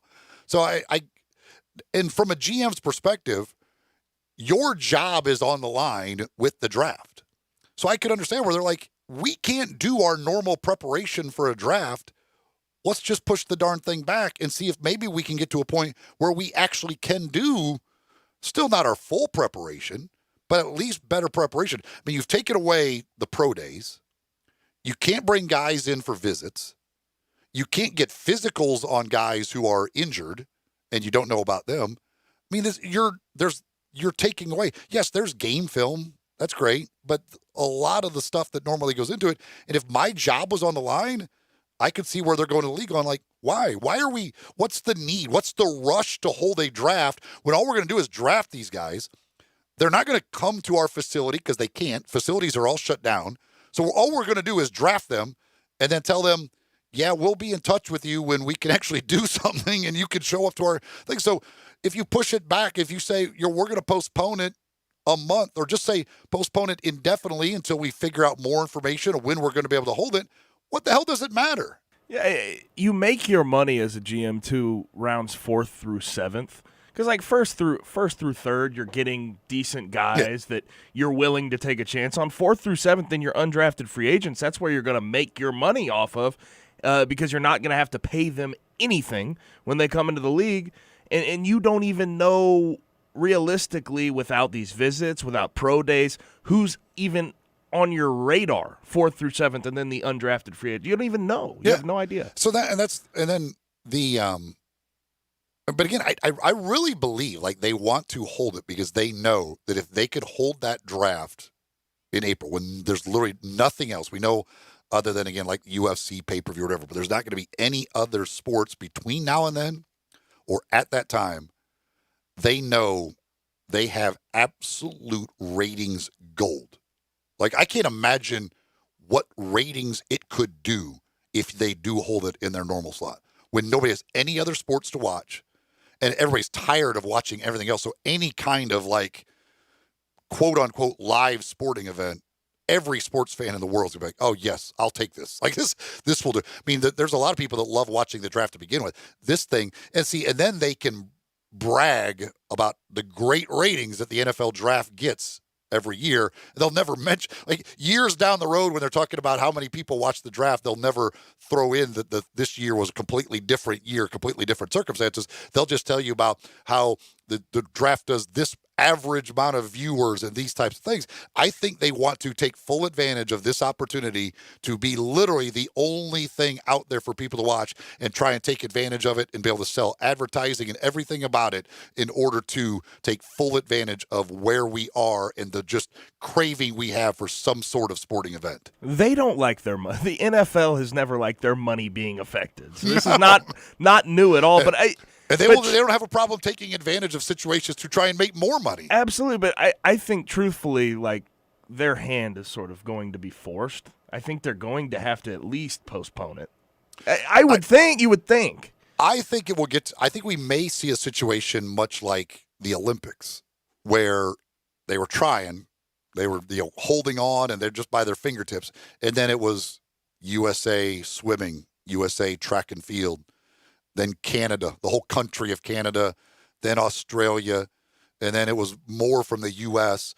Like, it gets to a point where you go, all right, like, the pressure is too much. Like, it has gotten to a point where it's ridiculous. We can't possibly try and hold this event on time. I think I gotta imagine all these. I don't know about the presidents of these teams because they might still want their money and they might still want their revenue sharing. But the GMs are certainly. Well, the GMs have already come out, like they said it. So I think now not all of them yet. Well, their subcommittee has recommended it. Loomis came out personally and said it. I think others are going to do that, and I think we'll get to the point where some owners are going to say, "Listen, like, this is just dumb. We have no reason to hold it. There's no hurry. We have plenty of time. Push it back and wait and see what happens. Even if you just say right now indefinitely or whatever, but you should be giving yourself every opportunity to do as much work as possible. And so if maybe a month later you get to a point where you could open up facilities and guys can actually come in for visits, well, that's better for your league. I mean, the more you find out about draft prospects, the better it is for the league. I mean, just having better knowledge of these guys so you're making better decisions. And again, for GMs especially, like, if my job was on the line, I don't want to be necessarily judged on a draft where I don't know what the heck. I don't know a lot of these guys. Not having pro days is like the biggest casualty for this whole thing. Like the for visits, the players especially. Well, yeah, for sure. But the visits are all well and good. But usually when you have a guy come visit, he's pretty high on your board as is because of a pro day, because of a combine. But not having a pro day literally limits everything you do for that week or 2 weeks after the draft, because you don't know at all who your undrafted free agents will be. You don't know necessarily even who your 7th round draft picks are going to be. It just limits you completely, and I think they need to find a way to at least give these guys a workout, a shot somewhere down the line before the draft to sort of show what they have. So it would help both sides. That's the thing about it. I think it would help both parties. Obviously, I feel horrible for the players not being able to take advantage of that. But I think the teams are just as bent out of shape about not being able to go see these guys that weren't invited to the combine. But again, it like you said, like it's weird. Like the NFL just seems to want to be able to just like act like nothing's going on. Like, no, we're just conducting business as usual. Like it's. Yeah, I know you guys like you have to cancel but we're in the off season, and so quite frankly, who cares? Like we're going to keep doing it. Even team facilities are shut down, but that doesn't really matter. You just do it on video, all this stuff. I just don't. I will be, because it's the NFL. I won't be. Nothing will shock me with the NFL. I'll be slightly surprised if they actually hold it on time. I just feel like the pressure will continue to mount. I mean, we're basically a month away. I think we're at about a 5 or 10% chance that they hold it on time at this point. I mean, your hand is forced. If you are anywhere around the world internationally, if you are a sporting league, you have to postpone events in general. There's nothing you can do about it. The thought of sort of getting together remotely, I think you could maybe pull that off, but do you want to pull it off that way? No, I can't imagine you'd want to pull that off that way if you're the NFL. I don't think you would want to have everybody in different areas putting this thing together. It could be a mess.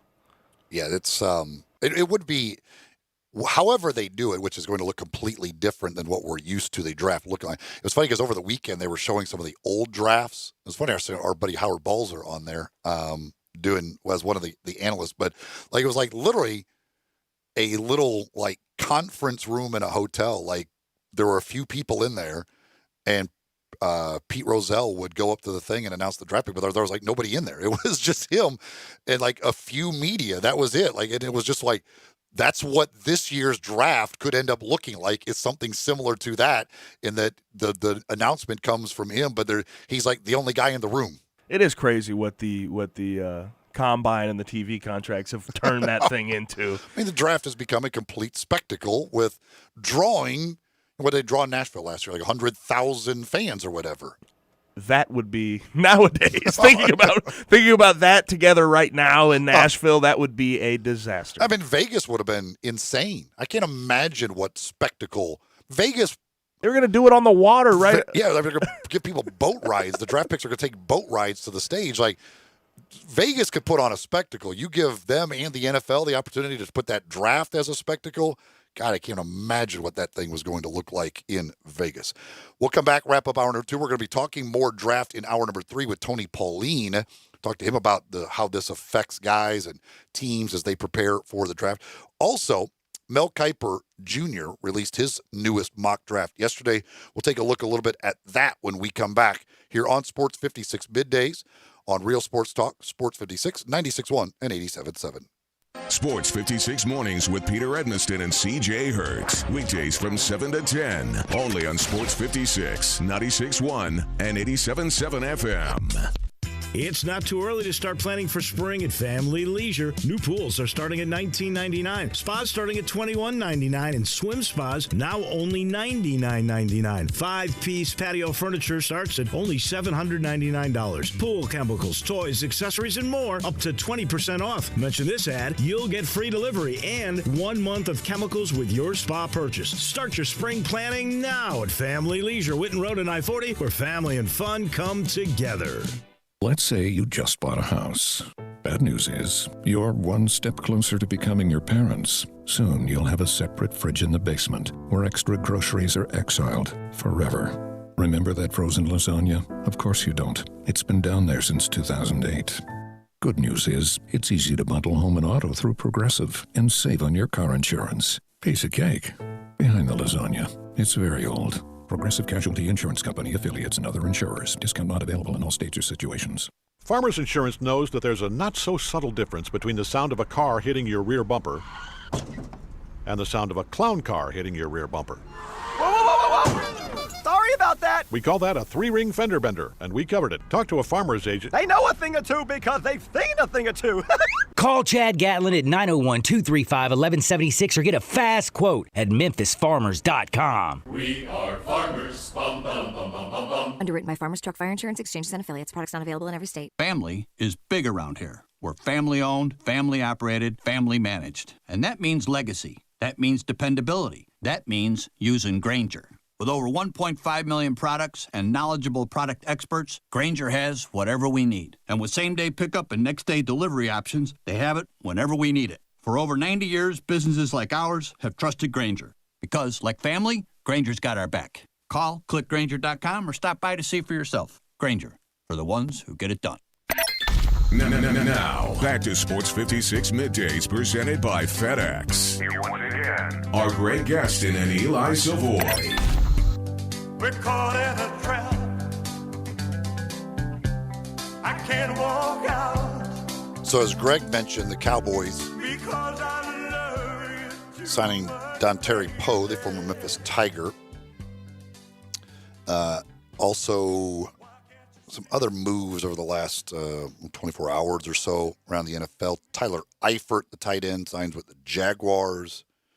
You had Peyton Barber. He will not play with Tom Brady in Tampa Bay. He's going to Washington. And then Matt Rule continues to put together his old Temple team as he goes against Robbie Anderson the former Jets receiver. He signs with Carolina, so he joins P.J. Walker as guys who played at Temple for Matt Rule, who will now play in Carolina for Matt Rule. Former Titans wide receiver Tajay Sharp has signed a one-year deal with the Vikings. And I believe Devin Funchess, was it Devin Funchess to the Packers, I believe it is? Yes. So those are some of the later moves. I was also looking at this. This is mind-boggling to me. The Atlanta Falcons now, the NFL tweeted this out, the Atlanta Falcons can field an entire offensive lineup of former first-round picks. The thing that got me about that is they literally, their whole starting O-line, is first-round picks. And I didn't think they were all that good, to be honest. Matt Ryan, Todd Gurley, Julio Jones, Calvin Ridley, Laquan Treadwell, Hayden Hurst, Jake Matthews, James Carpenter, Alex Mack, Chris Lindstrom, Caleb McGarry. That's their offense. All first-round selections. But the Caleb McGarry and Chris Lindstrom ones were kind of – well, no, Chris Lindstrom not so much, but Caleb McGarry was one where it could have gone – he might not have been a first-round pick. They took him a little early. You would think, theoretically, if you have an offense that is all first-round picks, you should be pretty darn good. I think people do give them the benefit of the doubt, though, every year. Yeah. I know a lot of people that love betting on them and then get bit in the butt every time. I mentioned Mel Kiper, his latest mock draft. He released it yesterday. No surprise, Joe Burrow going 1. He's got Chase Young going 2. Jeff Okudah going 3. Isaiah Simmons at 4. He's got Tua at 5 to the Dolphins. You get Tua posting video of him throwing. And then he's got Herbert right after, going to the Chargers at number 6. So he's got Tua 5, Herbert 6. Then Derek Brown to Carolina. I love Derek Brown. I think that dude is going to be a monster. The one thing I like about him is the motor, too. He just plays so hard. And just the ability, and that's the thing that people go after with those D tackles is the playmaking ability. Now, you don't see a lot of two-gapping guys get drafted really high, especially top 10. So I like his ability, but I'm not fully convinced. I'll say that. I'm not fully convinced on him. I hope he's because I really like watching. He's just so fast and quick and everything for his size. He's got the 2 Alabama receivers, Jerry Jeudy going 13, and then Henry Ruggs going 2 picks later at 15.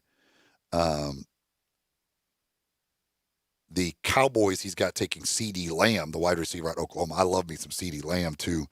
I would be on board for that. Dolphins going with DeAndre Swift, running back out of Georgia.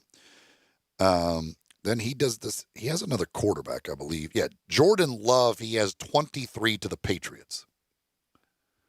Do you see the Patriots going first round this year with a quarterback to try and replace Tom Brady? No. I think next year would be the idea of that. Personally, I think they've sort of stocked up enough draft capital to next year they could trade up and go get somebody really, really good. And Jordan Love is a project. I don't think we need to hide that. Colin Cowherd, who you'll hear from 1 to 3 after we wrap up, was talking about that yesterday, that the Patriots, with all of the draft picks they have for this year, is it 12 or 14, I think, for this year? I want to say it's 14. If you take those and you parlay, you trade a lot of those basically for picks next year, where you end up getting, if you've got 15 or 16 picks next year. They have 12, I apologize. 12. So you maybe you flip 3 or 4 of those for next year. You end up getting yourself just so many picks next year that literally you can pick who you want as a quarterback. If you want Trevor Lawrence, you could just make an offer that a team can't refuse. You just throw them so many draft picks that they're going to be like, okay. And I think another point he made that I actually latched on to is a lot of these teams that are probably going to be bad next year are going to draft quarterbacks this year. Yeah, because that's the thing. Who's going to be terrible next year that you would say is going to want to draft Trevor Lawrence number 1 overall? I mean, there's a good chance whoever is the worst team may have already drafted their quarterback this year. It's like Panthers, just went out, got Teddy Bridgewater. Cardinals, Kyler Murray. Chargers are probably going to go get somebody this year. Redskins have their choice.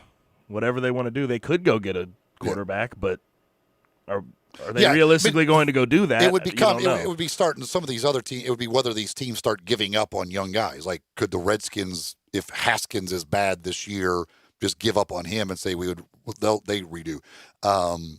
The Jets, could the Jets give up on Sam Darnold and say we're going a different route? And you don't have to worry about the Bengals or the Dolphins seemingly, because they're going to go quarterback this year. So that's an interesting thing. And so then you could, if it's Trevor Lawrence or whatever, it'll be interesting to see what the Patriots do. Somebody had texted in on the First Bank text line, and I saw a mock draft with Jake Fromm being taken by New England in the 3rd round.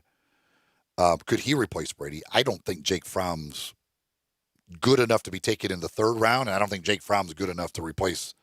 I don't think Jake Fromm is a starting quarterback. I think Jake Fromm is a lifetime backup at best. I look at Jake Fromm more like kind of like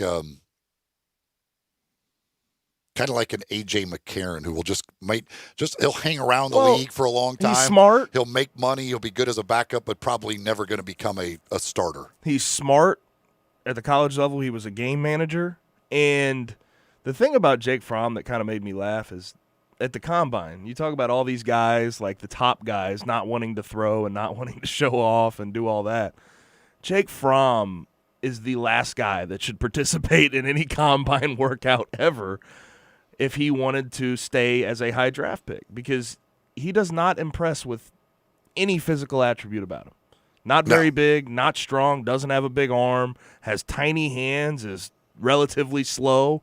The Combine killed his stock, and I didn't really think he had that big of a stock in the first place, but the Combine just buried him. See, to me, the Patriots this year, now they may take a quarterback late in the draft. I don't see it being a first-round guy. Like, I don't see that happening with Mel Kiper has. To me, I see more of the Patriots maybe taking a guy 6th or 7th, knowing what the heck they got Tom Brady in at pick 199. So let's take a swing there.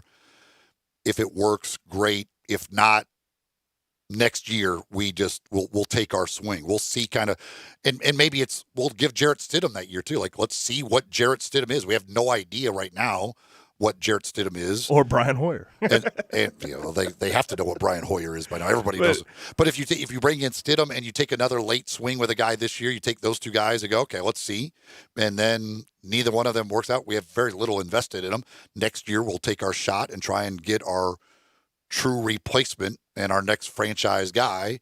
And maybe even if it's not Trevor Lawrence, maybe we go the free agent route for next year. And once we kind of assess that, we don't have the guy here that's going to be the replacement for Tom Brady. Yeah, obviously I was joking about Brian Hoyer, but I just find it funny that Bill Belichick clearly trusts him more than a lot of people in the league. I think he wants to have that safety blanket. Like, okay, we've got young guys and we may take another young guy, but at least let's have a safety blanket there just in case we need him. Also, the people that are doing the Cam Newton to the Patriots thing, I don't see how that could ever work out in a million years. I just don't see I would see Jameis Winston before I saw Cam Newton there. 100%. Well, the difference is, like, I just don't know how much of a – and it's not – because I see people say character issues with Cam Newton. I don't think he has any character issues. I think that brings up that paints a different picture. But I think the personality would not fit with Bill Belichick even remotely. No, he is way too much of a me guy in order for it to work out there. Bartlett Small Engine, been serving quality power equipment since 1970 here in the Memphis area. And again, I know a lot of these places are going to be closed temporarily at least or whatever, but once we're past this, you need to get out in the yard, do some work, and you need some tools to do it. Well, the folks at Bartlett Small Engine can take care of you. Honda mowers, trimmers, and generators, steel blowers, trimmers, and chainsaws, Echo, Red Max, Shindawa, all American-made, all great products. Full line of power equipment, parts, and services for most makes and models at Bartlett Small Engine. They're at 6780 Summer Avenue, 901-386-9779. That's 386-9779. The phone number to go see the folks at Bartlett Small Engine. Tony Pauline talks more NFL draft with us next on Sports 56 Middays Delivered by FedEx here on Real Sports Talk, Sports 56, 96.1 and 87.7.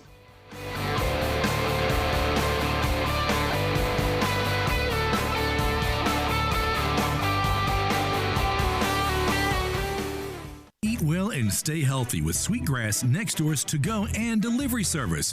From shrimp and grits to pork chops to chocolate chip cookies and more, feed your need. Located in the heart of Cooper Young Midtown, Sweetgrass Next Door makes for an easy to-go, pickup, and delivers to all of Midtown, most of downtown, and even East Memphis locations. For more information, visit online sweetgrassmemphis.com or call 901-278-0278 to place your order today.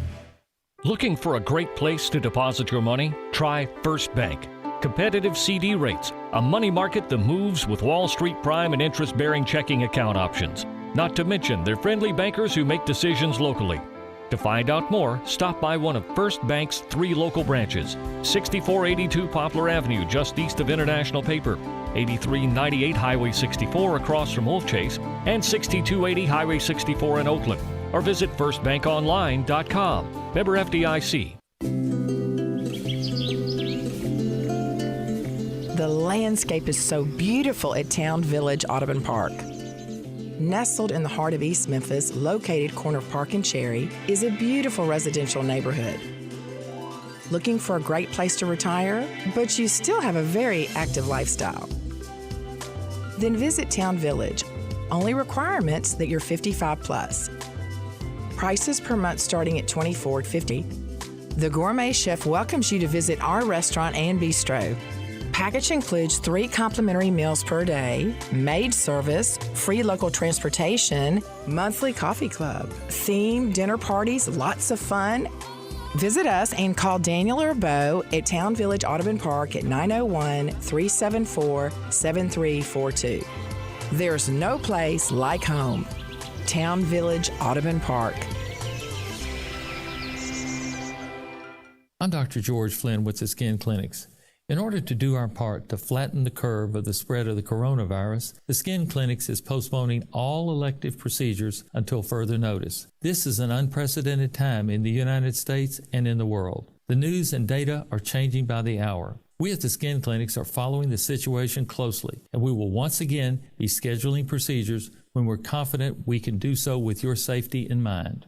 Remember to wash your hands, and as our staff has been telling you for a long time, stop touching your face. Thank you for your continued trust, and when we begin to schedule procedures again, we will have extended hours for your convenience. I'm Dr. George Flynn saying, please take care of yourself, and we look forward to seeing you soon. Got something you want to get off your chest? You better have a backup plan. Want to join the conversation? Someone needs to tell him he has to grow up. Join us on the First Bank phone lines at 360-8255 or the First Bank text line at 67129.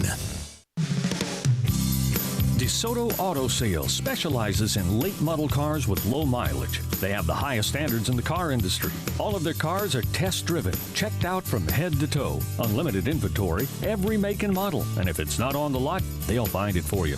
Walk in the door of DeSoto Auto Sales, 5704 Goodman Road. Within 45 minutes, you can test your car, get credit approval, and finish paperwork within an hour. No shortcuts at DeSoto Auto Sales. Kind, courteous employees, a down-home environment. DeSoto Auto Sales cares about your time. Lowest prices in a 350-mile radius. We're living in a world today where time does matter. Visit them online. Check out their referrals. DeSotoAutosales.com. Very proud to serve DeSoto County and other surrounding areas. DeSoto Auto Sales, 5704 Goodman Road. Call 662-890-7184. 662-890-7184. Come on down to DeSoto Auto Sales. We are Sports 56 WHBQ Memphis, WIVG-FM Tunica Memphis, and WPG-FLP Memphis. Flynn Broadcasting Stations. Now, back to Sports 56 Middays presented by FedEx. This hour is brought to you by East Memphis Ace Hardware at Quincy White Station. Here once again are Greg Gaston and Eli Savoie. Welcome back here on Sports 56 Middays. Eli with you. Gabe Kuhn here.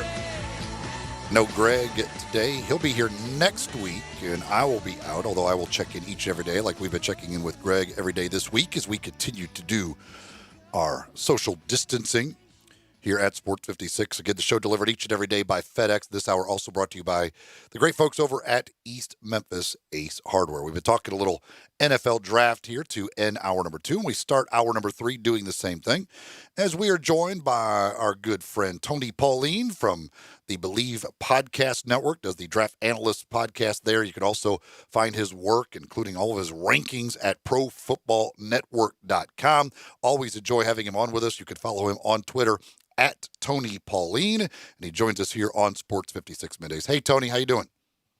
I'm okay. This whole self-isolation thing, it's kind of tough to keep track of the days of the week. I'm still thinking it's Friday yesterday and it's Tuesday, so it's kind of strange. I mean, we're all creatures of habit, and this is definitely not my habit. But I get to sit around and watch tons of tape, so that's a good thing. Yeah, it's funny, too, that you mentioned that, because I was thinking that the other day. Like, I didn't realize how much my calendar was based on sporting events, like knowing what day of the week was based on simply, oh, this game's on tonight, that means it's Wednesday. Right now, I'm the same way. Like, I wake up every morning, I'm like, what day actually is it right now? Because the weekends don't necessarily seem that different. It's very, very strange. But yeah, we're all trying to get through this. How big of an impact do you think this has on teams trying to get ready? We're talking about, whether the league does need to postpone this draft, as some of the GMs are coming out to say, because, I mean, how much of an impact with no pro days and things does this have on guys, on teams preparing for the draft? I don't think it has a huge impact at the top. I think what's going to happen is with some of the players who didn't work out at the combine, say a guy like KJ Hamler, the receiver from Penn State, who's a smaller guy, but he's explosive. He's incredibly fast. But he didn't do anything at the combine. He didn't run the 40, he didn't do the vert, so you don't really have a true 40 time on him. He plays like he runs in the high 4.2s, the low 4.3s, but you don't know if he's really that stopwatch fast. There could be some indecision when it comes to taking KJ Hamler. I think the big effect will happen in the later rounds, especially the guys who are not at the combine, because what happens is when you get into those later rounds, teams tend to gravitate towards the height, weight, speed guys. So when you're in that 5th, 6th, 7th round area, and there's kind of a discussion as to who we're going to take, it's usually the guy who is the bigger guy, the faster guy, the stronger guy that's going to get selected. When you don't have pro days to get marks on some of these players, on a lot of these players, because remember, there's 330 guys who work out at the combine. It's probably 10 times that amount when you look at the number of players that are working at pro days. I think it's going to have an impact on the later round guys when they go to those height, weight, speed guys, and they just won't have a lot of information on some of these players. If you had to guess right now, do you think that, as they've said, we will have this draft on its normal dates, or do you think in the end they end up pushing it back a little bit? Yeah, I don't see any reason why to push it back at this point in time. I mean, how far are you going to push it back? Because number one, you're not going to have a public event, and that's the prime reason why they decided to keep it the same date, because you're not going to be able to have the screaming fans there and the media there and everyone else in Las Vegas this year, as we've seen, in Tennessee last year, when it was in Dallas, when it was in Philadelphia. You're not going to have that type of public event. So why push it back? Now, if you're saying, well, let's push it back because we may be able to work some of these guys out. Remember, sometimes there are half a dozen workouts going on at any one day during the week, during pro day work, during the month of March, when pro days really take place. How far do you push it back? I mean, do you push it back to May? And are you going to be able to get everybody out there to get these workouts in, the late part of April? I don't see any, you could end up continually pushing it back if the goal is to get these workouts in, and then there's no guarantee these guys being the scouts and everything, going to be able to travel all over the country. And you know what? You really don't know what type of shape a lot of these players are in, because a lot of these guys rely on staying on campus and working out, preparing for pro day. That's not happening right now. I really see no reason at this point in time, given the entirety of the situation, to push the draft back. Talking with Tony Pauline. He is the host of the Draft Analyst podcast on the Believe Podcast Network. He can also writes for ProFootballNetwork.com. So we were talking about the Patriots and what they might do now and how they will handle trying to find Tom Brady's replacement. How do you think they approach the draft this year with having the 12 picks? How do you see their plan going forward now that they know that the Tom is gone? If you look at the Patriots' history, they've never been a team, even with Tom Brady, to take a quarterback early in the draft. I mean, they usually take quarterbacks in the middle rounds, or I think Garoppolo was the second-round pick. That's the earliest one. They develop these guys, and then they trade them off, whether it be Garoppolo, whether it be Jacoby Brissett, Matt Castle, you go back. Mm-hmm. So I don't think that they're really, unless some sort of opportunity presents it to them where they can package picks and move up and get a quarterback that they really like.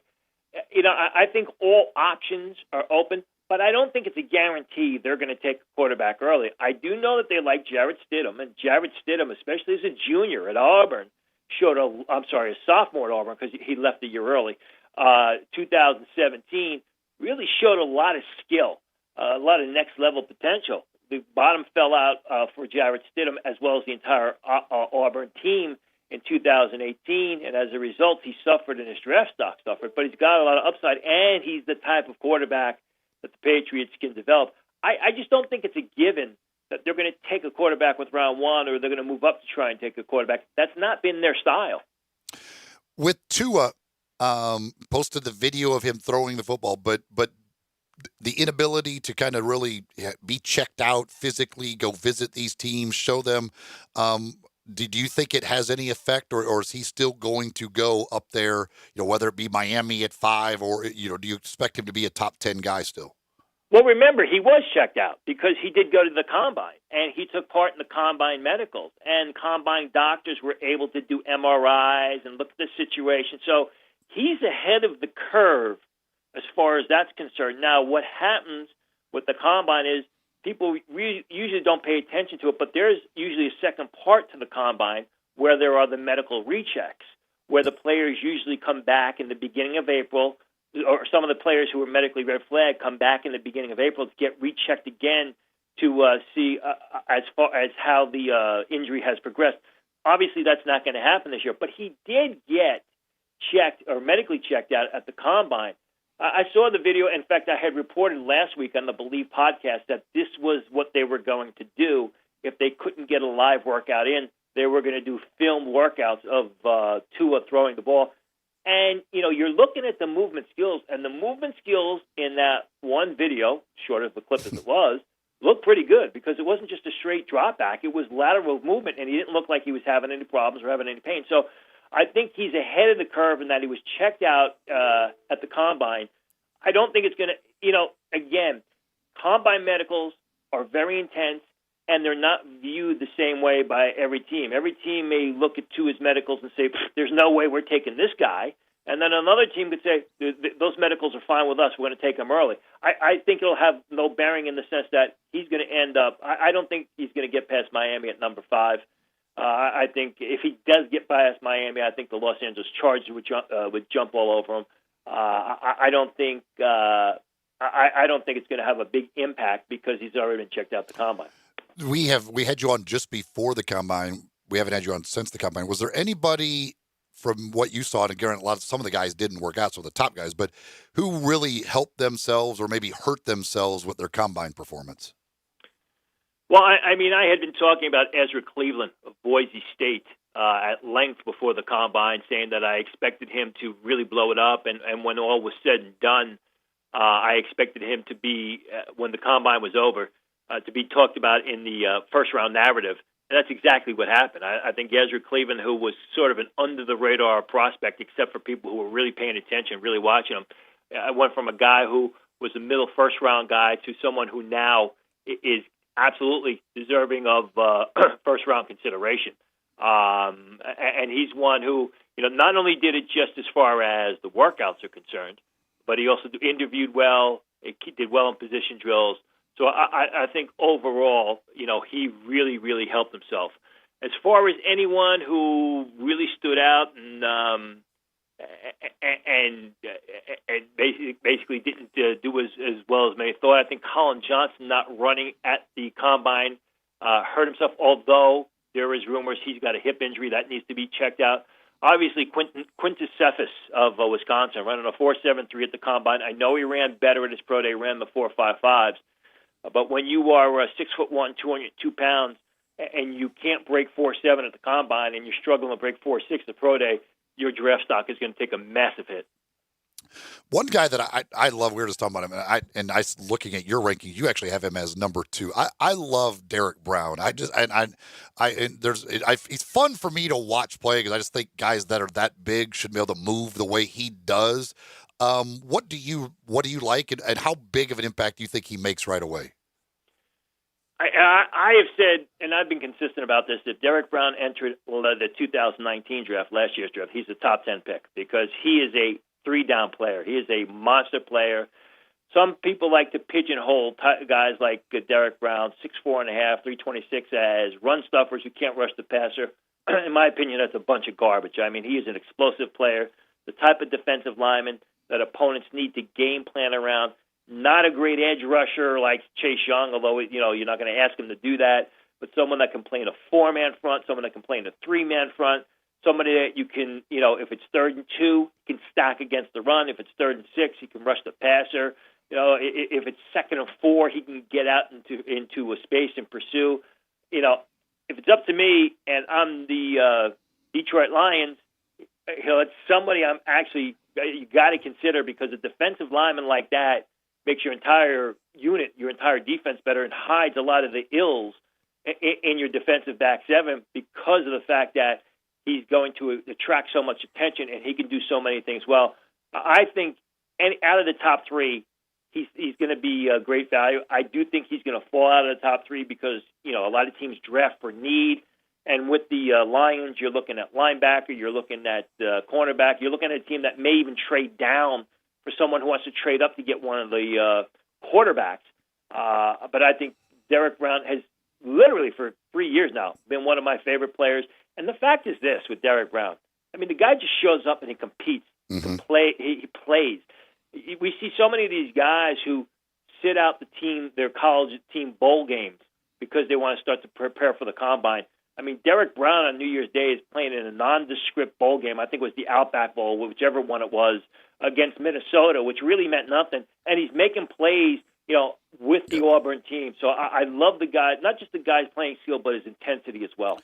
Talking with Tony Pauline about the NFL draft, it is interesting up at the top with those defensive players. You kind of, depending on what your need is, you've got a top defensive player, whether it be Okudah in the secondary corner, you've got Brown in the middle, you've got Chase Young and Isaiah Simmons on the edges.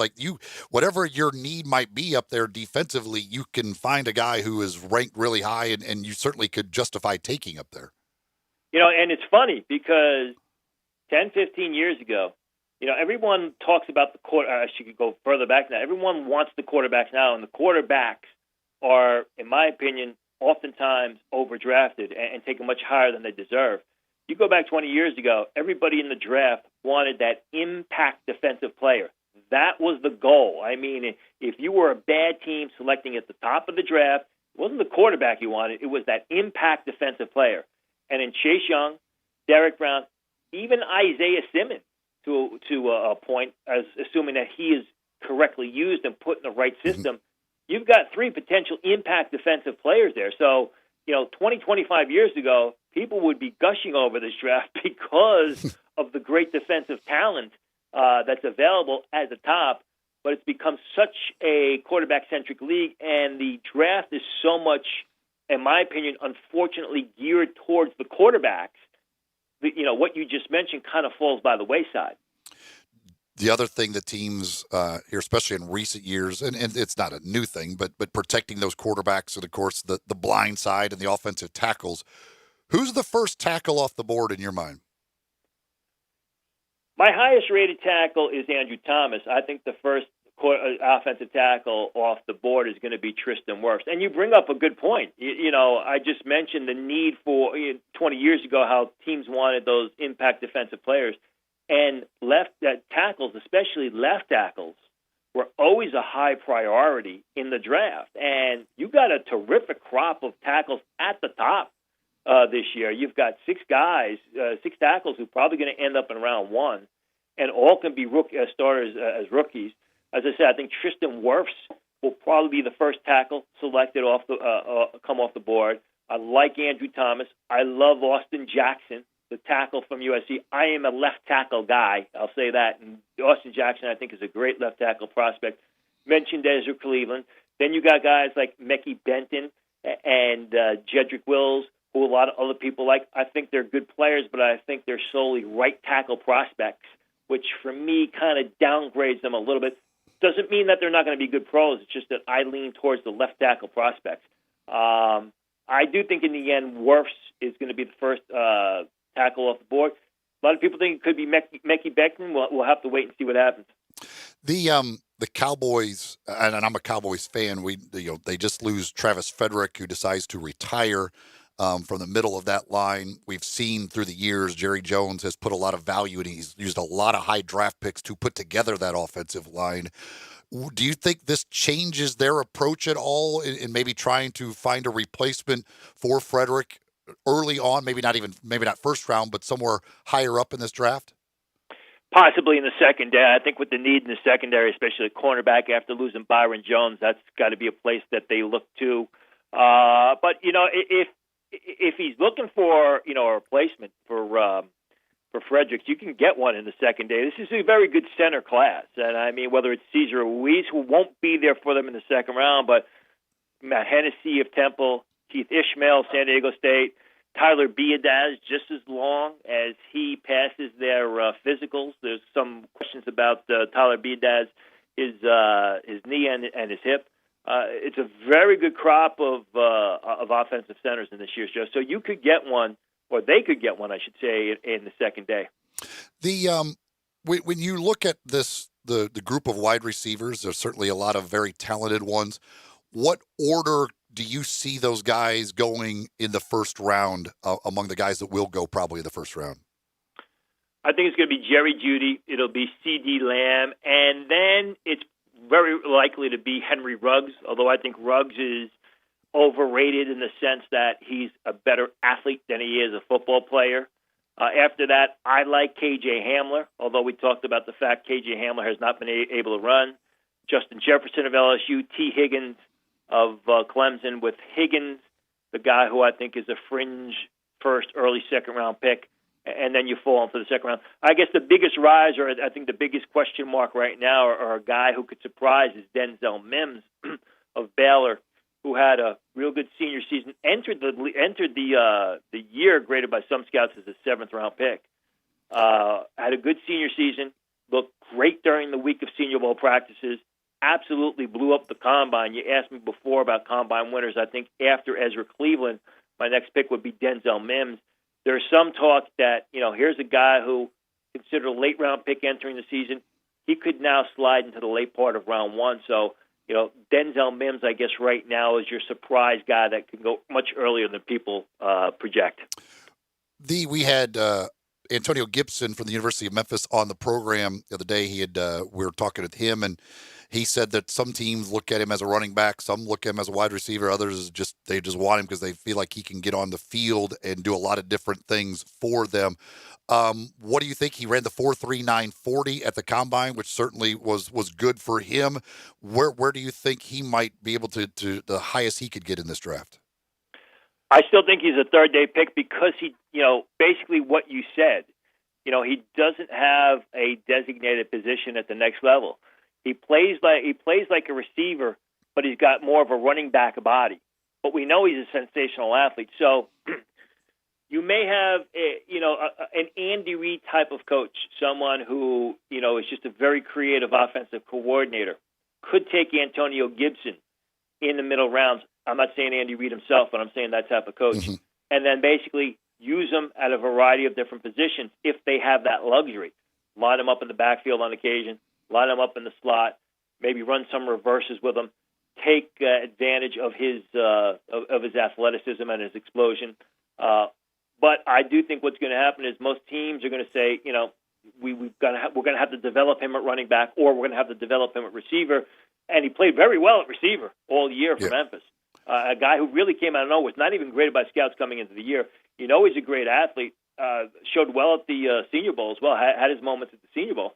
But I think when all is said and done, he's more of a late round day 3 pick because of the fact that right now he's a much better athlete than he is a football player. And again, just because if he ends up in the 5th or 6th round of the draft, doesn't mean he's not going to be a good player at the next level. Just means he's a late round pick who's, teams feel that they're going to need he's going to need some development in his game. ProFootballNetwork.com, the website. Again, the podcast, the Believe Podcast Network, the Draft Analyst Podcast. How often are you doing the podcast right now? When can people find the newest ones? Well, we do one a week every Wednesday night. They're released on Thursday, unless there's some sort of breaking news like there's been recently. Then we'll do an emergency podcast, so we'll pop one up. But we've been lucky that we've had a lot of good guests as far as prospects are concerned. We've had Ezra Cleveland on, who I mentioned before, Josh Uche from Michigan in the past. Tonight we have a real good guest, Mason Kinsey, the receiver from Berry College, who just blew up the Shrine game. Yeah. A guy who probably is not going to be drafted, but you want to keep your eye on him. You talked about the Patriots before. This is a guy that really fits the Patriot system. Fun guy. Really looking forward to interviewing him tonight. So, folks, you can check that out tomorrow morning. Then Believe Podcast Network. He is Tony Pauline. You can follow him on Twitter at Tony Pauline. Tony, always appreciate it, man. Thank you very much. Thanks for having me.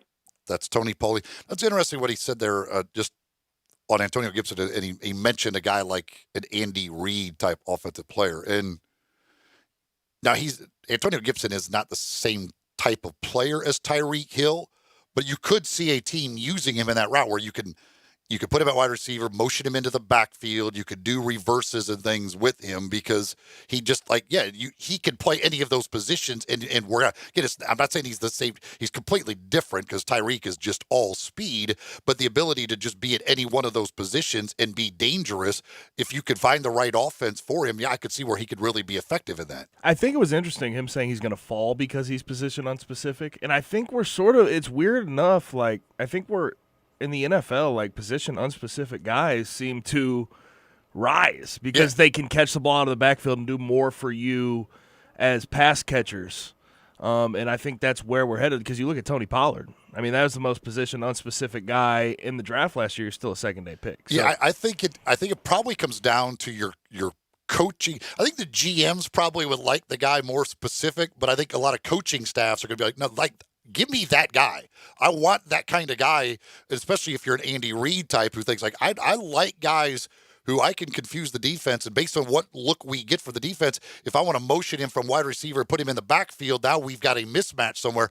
Give me as many of those guys as I can have. Yeah, and I get he's underdeveloped at both positions to a certain extent, but when you are in a situation, especially in college, where you have not gotten the coaching at both the same way, when you get to the NFL, they're going to try to get a little more specific about what your role is.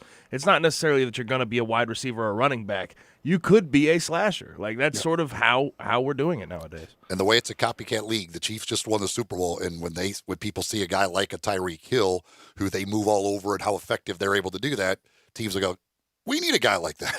We should have a guy like that because it's working really well. Now, granted, you may not have Patrick Mahomes, but hey, let's go get that guy because we can't find the Patrick Mahomes that easily. We can go get a versatile guy who can do a lot of different stuff for us. Hey, folks, protect your workplace, your employees, help mitigate the dangerous effects of the coronavirus, the flu virus, any virus out there by calling Hilo Commercial Services. They offer complete deep cleaning and sanitizing services for every kind of building out there: schools, churches, medical facilities, office buildings, residential, warehouses, whatever it is, they will take care of it, and they'll customize their cleaning services to meet your specific needs. However often you want them to come, whatever you need, they will customize it for you. They will put safety first.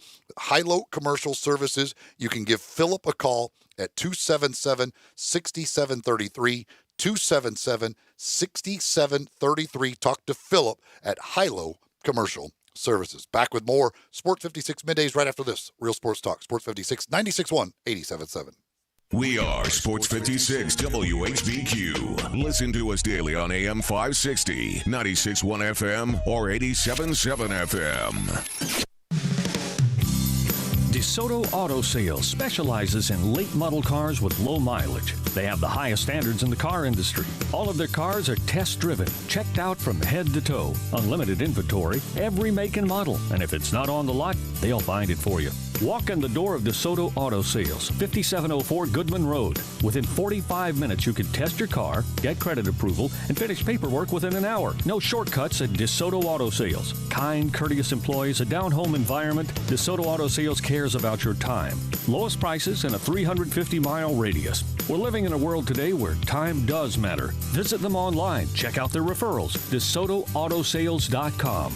Very proud to serve DeSoto County and other surrounding areas. DeSoto Auto Sales, 5704 Goodman Road. Call 662-890-7184. 662-890-7184. Come on down to DeSoto Auto Sales. You'll see the dedication in every single step. You'll see it in the smiles when smiles are hard to get. You'll see it in the little things that add up to success. The caring and passion are the things that we love best. Wolf Chase Limb Brace is your Mid-South provider for orthotics and prosthetics. They are an ABC accredited facility and their practitioners are ABC certified. At Wolf Chase Limb Brace, their services include artificial limbs, legs and arms, braces of all kinds, and custom molded inserts. You can call them today at 901-507-7821 for their location on Highway 64 in between Germantown Parkway and Appling Road, or visit them at their new location in Jackson, Tennessee. That number is 731-660-5900, or visit them on the web at wolfchaselimbembrace.com. Dedicated our life to yours. Wolf Chase Limb and Brace. Hi folks, Jeff Jackson, General Manager at Sunrise Chevy with good news for car and truck buyers. With over 400 new cars and trucks in stock, ready for immediate delivery with discounts as high as $14,000. Immediate financing available with interest rates as low as 0%. A $6 million used car inventory with cars for every budget. A used car lot specializing in cars under $99.95. If you've been turned down at another dealer, see us at Sunrise. We specialize in financing, and Sunrise is the home of the guaranteed credit approval. Find new roads at the Sunrise Chevy Ranch in Collierville. Hi, this is Rob Brown. Join Pete Cordelli and me Saturdays 8 to 9 a.m. for Sidelines here on Sports 56 WHBQ, 87.7 FM, and 96.1. We'll cover the Memphis Tigers, the SEC, and your favorite team. Give us a call. That's Sidelines, Saturday mornings 8 to 9 a.m. Sidelines is presented by Duncan Williams Asset Management. So get up and give us a call.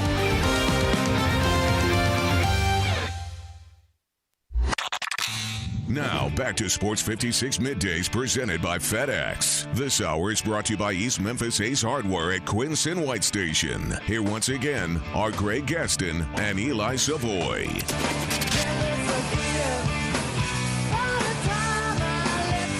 Welcome back here. Eli Savoie, Gabe Kuhn with you. Again, you can text in at the First Bank text line 67129. Give us a call on the First Bank phone lines at 360-8255 as you continue your isolation, your social distancing out there. We appreciate you joining us. And don't forget, if you're at home and maybe you don't have a radio, you can always tell Alexa or Google to turn on Sports 56. We've got the app that you can just listen to on your phone or tablet. You can just go to the computer, listen or watch there. You can watch us live. Facebook, Twitter, Instagram, Periscope, YouTube. We got live video up there of the shows. So there's plenty of ways to find us no matter where you are or what you are doing during this isolation time with the coronavirus.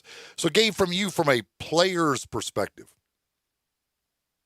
if we, for the NFL, for instance, rookie minicamp, OTAs, a lot of that stuff may or may not happen. College football, spring practice, probably not going to happen. Maybe there's some sort of spring practice at some point. They get a few, but certainly not what was normal. If it's for a first-year head coach, especially, and not necessarily like the University of Memphis where Ryan Silverfield's been here, so he knows all of the players already. but like the guy he's replacing, Mike Norvell at Florida State, or if you look at these NFL guys coming in, Mike McCarthy at Dallas. How much does that hurt not having that off-season program to really be able to not only put your systems in, but just kind of get to know these players more on the field? Truthfully, it's a recipe for disaster. Like, I'm Really? just going to go ahead and say it because the year – I'll give you a real-life example from what I had to deal with, Fuente to Norvell. That year that we switched those schemes was a full year of learning. Right when he got there, he was putting in his schemes, meeting us. And it's not even so much the meeting part. Like, meeting you and understanding your players is almost secondary to putting in those schemes because those schemes are so much different. The terminology is so much different. That first year, you're going to have so much confusion. Your team is going to struggle at times because they don't know exactly what is expected of them. And when you take away the summer, when you take away part of fall camp maybe, that's going to kill them. Spring ball even. Spring ball would have been huge. Yeah. If you take away spring ball, I don't know how they're going to make up for lost time and be able to be a good team. Obviously with Memphis, they're fine because they're going to have the same systems for the most part. Defense might be a little bit of a struggle. And also everybody's going through the same thing right now. But for a new head coach at a rebuild, it is a recipe for disaster to have to go through missing spring ball, fall camp, summer programs. It's going to be really hard for them to make up for that. If they don't have spring practice at all, like basically we end up nobody has any more spring practices or whatever they would be termed. How many extra days of fall camp would you say that, or maybe none, that they should add in order to make up for spring football? Oh my gosh, like a whole nother fall camp. Realistically, yeah. Like you would say spring football. If the NCAA came to you and said, "Gabe, we understand, like without spring practice, these coaches, these teams need extra time to get ready. How many days should we add?" You would say. I would say at the very least you would need 10+ practices. Really? Yeah. That many extra? Yes, absolutely. Wow. Because that spring. Because think about the time from when that coach gets there through spring ball all the way up to fall camp, they already at least have a somewhat of a grasp of the system through spring ball. You're going through and trying to work out the kinks in spring ball. You don't even get through all of them then, and then fall camp helps you get through them a little bit more. But if you take out spring ball, you can only go through installs. You can only look at what you're supposed to do. You don't actually feel what you're supposed to do. Exactly. That's the thing I think of. And obviously, I've never played it at the level that you certainly have. I played 1 year of football, and I was a disaster. What position? Unspecific. Yeah, I mean, like Antonio Gibson. Yes. I was, they threw me at running back once in a while, and I'd get killed there. And it was like I had no business playing football, and I knew it, but I did it for a year just to see what it was like, and I had a little fun, and that was it. But I think of it like that, like it's because it's anything in life. Like right now, like I could, if I'm a new coach, if I'm Mike Norvell and I'm on a video with like my players and trying to tell them things and concepts, that's one thing. But it's like anything until you go do it and you see it like being done, all of them together on the field. This is what we're looking to do. This is what you did wrong, and now do it right this way. And then we have film of it to then go back and show you, here's what you're supposed to be doing, and here's what you're actually doing. Without that, you're not going to completely grasp anything. And I'll give you, especially for wide receivers, O-linemen, some cornerbacks and stuff like that, some defensive backs, like, it's not just the scheme and the terminology you have to grasp, but it's the position work, the footwork that is different from coach to coach. People don't realize that the fundamentals of what you're trying to do, what schemes you're doing is going to dictate what you do with your feet. And if you don't have the reps at that footwork, you're going to be a disaster come say, fall camp going into season because you have no idea how to actually execute the scheme. You can know the scheme, but you don't know how to execute it, and that's going to be the biggest challenge for a lot of these new coaches. Because that's why I just think, like, I'm like, with spring ball, you get to put some of it in. Guys get to actually do it and see and make the mistakes, try and correct those mistakes. And then in that off time between spring ball and fall ball, we have video, we have film. Like, this is you doing it. Like, this is you doing it correctly. This is you doing it wrong. Here's the things we're looking at and stuff like that, where now you're not going to have that going into fall. The first time you're getting anything on film is when fall practice starts. Yeah, for Mike Norvell, it's going to be a tough rebuild through this first year. I think he'll persevere, no doubt, because I think his schemes are strong enough. Like you saw it at Memphis. We didn't really know his scheme until went 8-5. Yeah. So, like, I think his schemes are strong enough to persevere. But it's going to be really tough for him to get those guys on the same page at year one, because it's just there's so much that goes into a basically new program. Like, he's got to build their character. He's got to build his schemes. He's got to build their fundamentals, because where that program has been the past, 5-6 years, not 5-6 years, 3-4 years with Taggart has been just abysmal. It's been horrible. What scheme-wise, picking it up completely tougher, Norvell's or Fuentes? Norvell's. Really? By far and away. Not even close.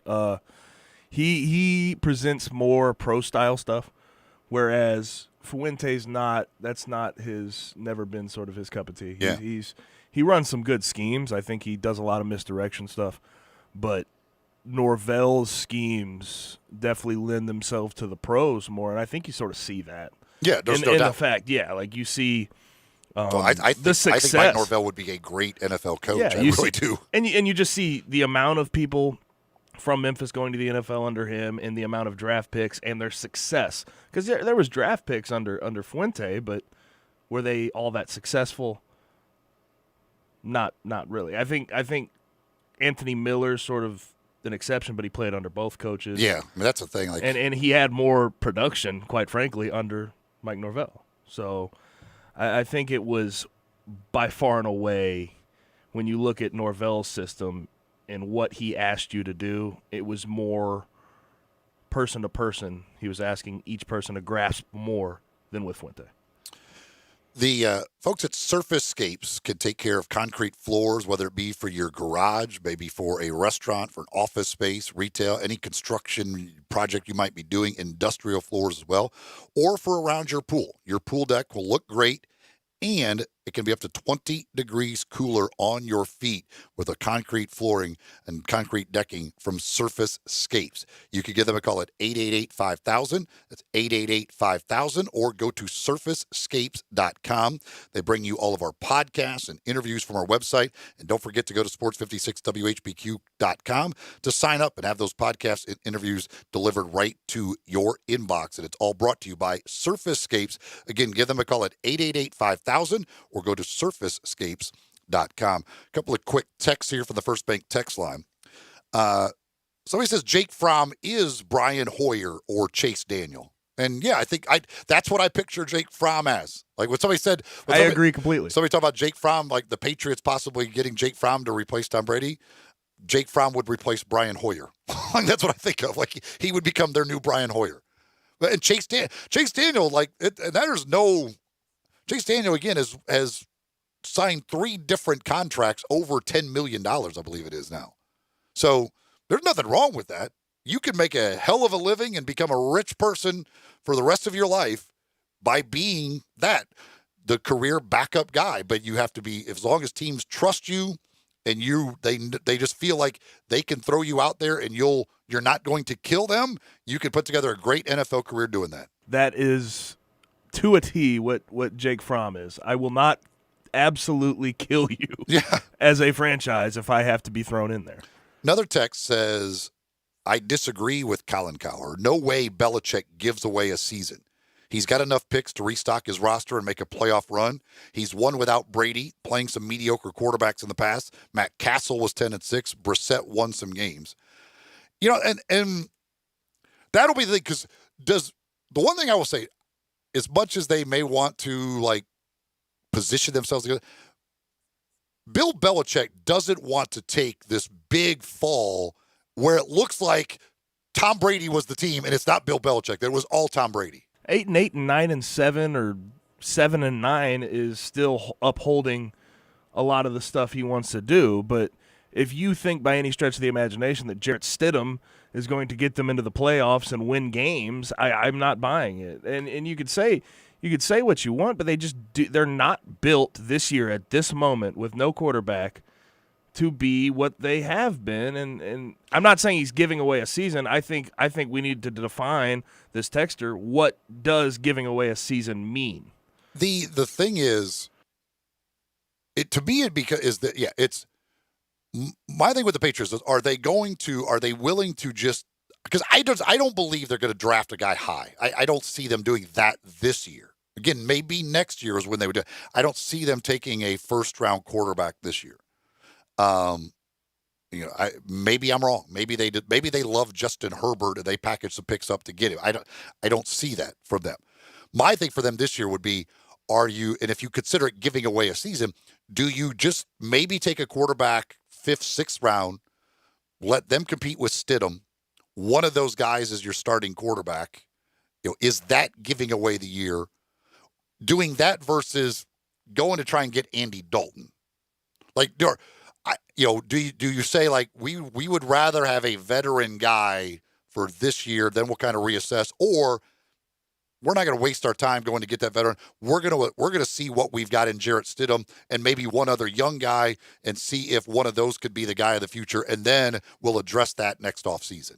But I think Bill Belichick looks at what he has and what he's given away this year and sort of realizes that team is just limited. They're not, at this moment, a contender to be a fantastic team like they have been forever at this point. So I think next year is the year they want to pounce and get a good quarterback to go forward. But next season, this upcoming season, I can't. I think it's, to a certain extent, I disagree with the texter. I think it's a giveaway. I really do. Here's the thing, too. I think that Bill Belichick at this point has earned the right to whatever he does. We probably just go, all right, well, we'll see how that works out. Like, he's done enough that we just say, whatever he does, there's a plan and there's a good chance it'll work. Yeah, and the Robert Kraft quote, I'm going to find this really quick.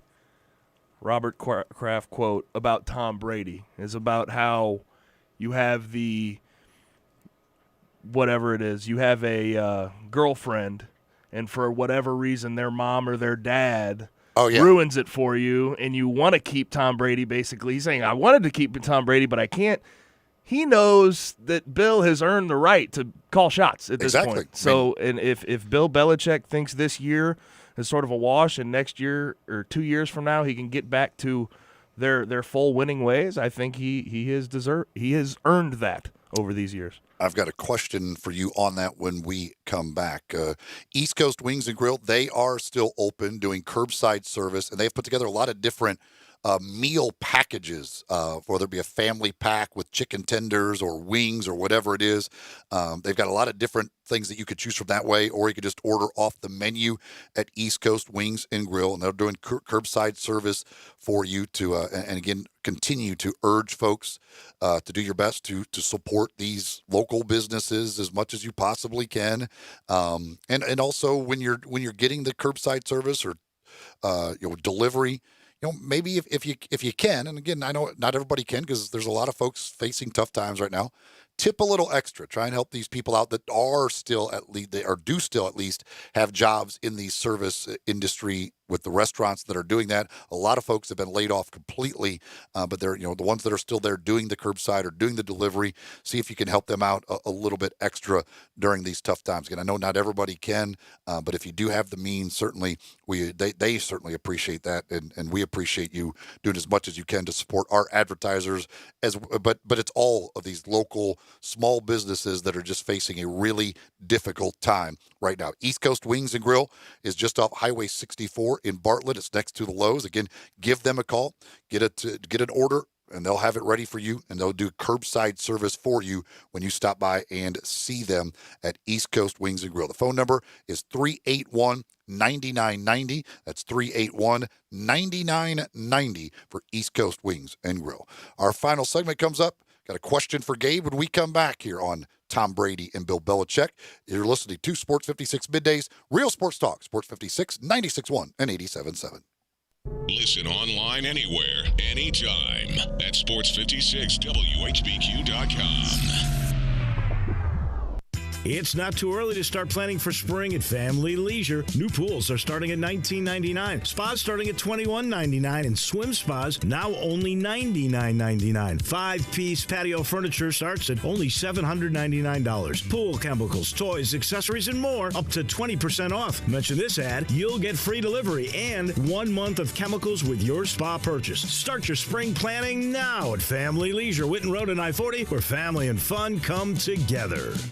Frontier Western Store is proud to announce their T-shirt sale is back. All regularly priced novelty T-shirts are buy one, get a second half price. Tons of new prints by Simply Southern, Girly Girl, and Puppy Love, as well as men's tees by Live Oak and Haybo are included. Frontier's women's boutique is loaded with new styles and colors in current trends of tops, tunics, and dresses. And most are just $14.99, available small to 3X. While you're there, be sure to check out Frontier's world-famous boot showroom. Shop thousands of boots year-round that are in stock, ready to try on and take home. Shop at a local store with excellent service. With their extensive selection of dress and work boots, you are certain to find your next favorite pair. Frontier receives new styles and restocks daily from all the largest boot makers: Dan Post, Durango, Rocky, Ariat, and more. Available in men's, women's, or children's. Outfit the entire family. Frontier Western Store, 5880 Goodman Road in Olive Branch, and on the web at frontierwesternstore.com. Family owned and operated since 1967. It's happening. Wherever cupcakes are being frosted, songs are being recorded, and engines are being tuned, ADP is designing a better way to work. With industry-leading HR, talent, time, benefits, and payroll, more companies rely on ADP than any other HR partner, from small business to global enterprise. See how ADP can help you and your people achieve what you're working for at design.adp.com. ADP, always designing for people. There's a new commissary in town in Collierville. Germantown Commissary is doubling. Yeah, they're still going to have the old Germantown Commissary by the tracks, but now there's a huge new Germantown Commissary in Collierville at Poplar and Houston Levee Road. It's huge, too. There's a drive-through. There's plenty of parking. No telephone pole to get in your way. A cool patio. It's right by the track, so the tradition continues. And this is a tradition that's been around forever. That commissary is famous for hickory-smoked, slow-cooked Memphis-style barbecue.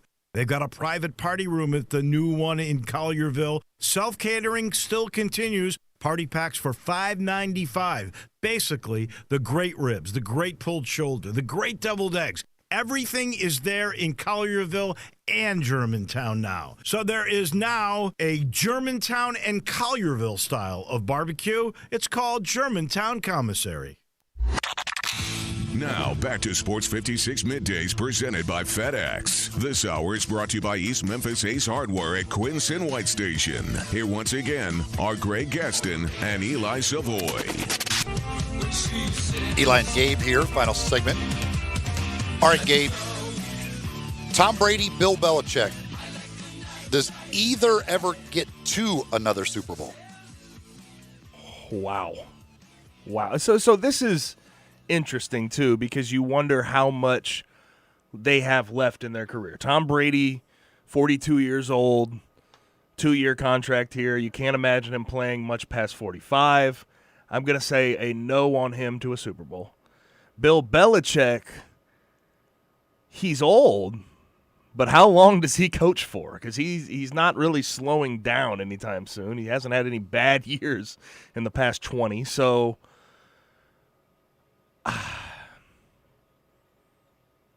I'm just going to say no.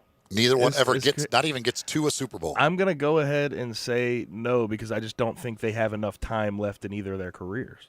Don't you think that, like, Bill Belichick and Nick Saban, like, this whole thing with the coronavirus is just killing them? Because that's two guys who just can't, like, just sit there alone. Like, they want to be with their staffs grinding away and doing everything else. Like, this has got to be killing those guys. I bet they have been sitting in their office since the lockdown in their states has occurred, and they're watching film on film on film. Sleeping on the couch. Texting their players like... Yeah, it's just a constant... those two guys, I just... Hey, on play 14, you didn't do this well enough. Yeah, Nick Saban, I can't imagine it's got to be killing him to try and go through this.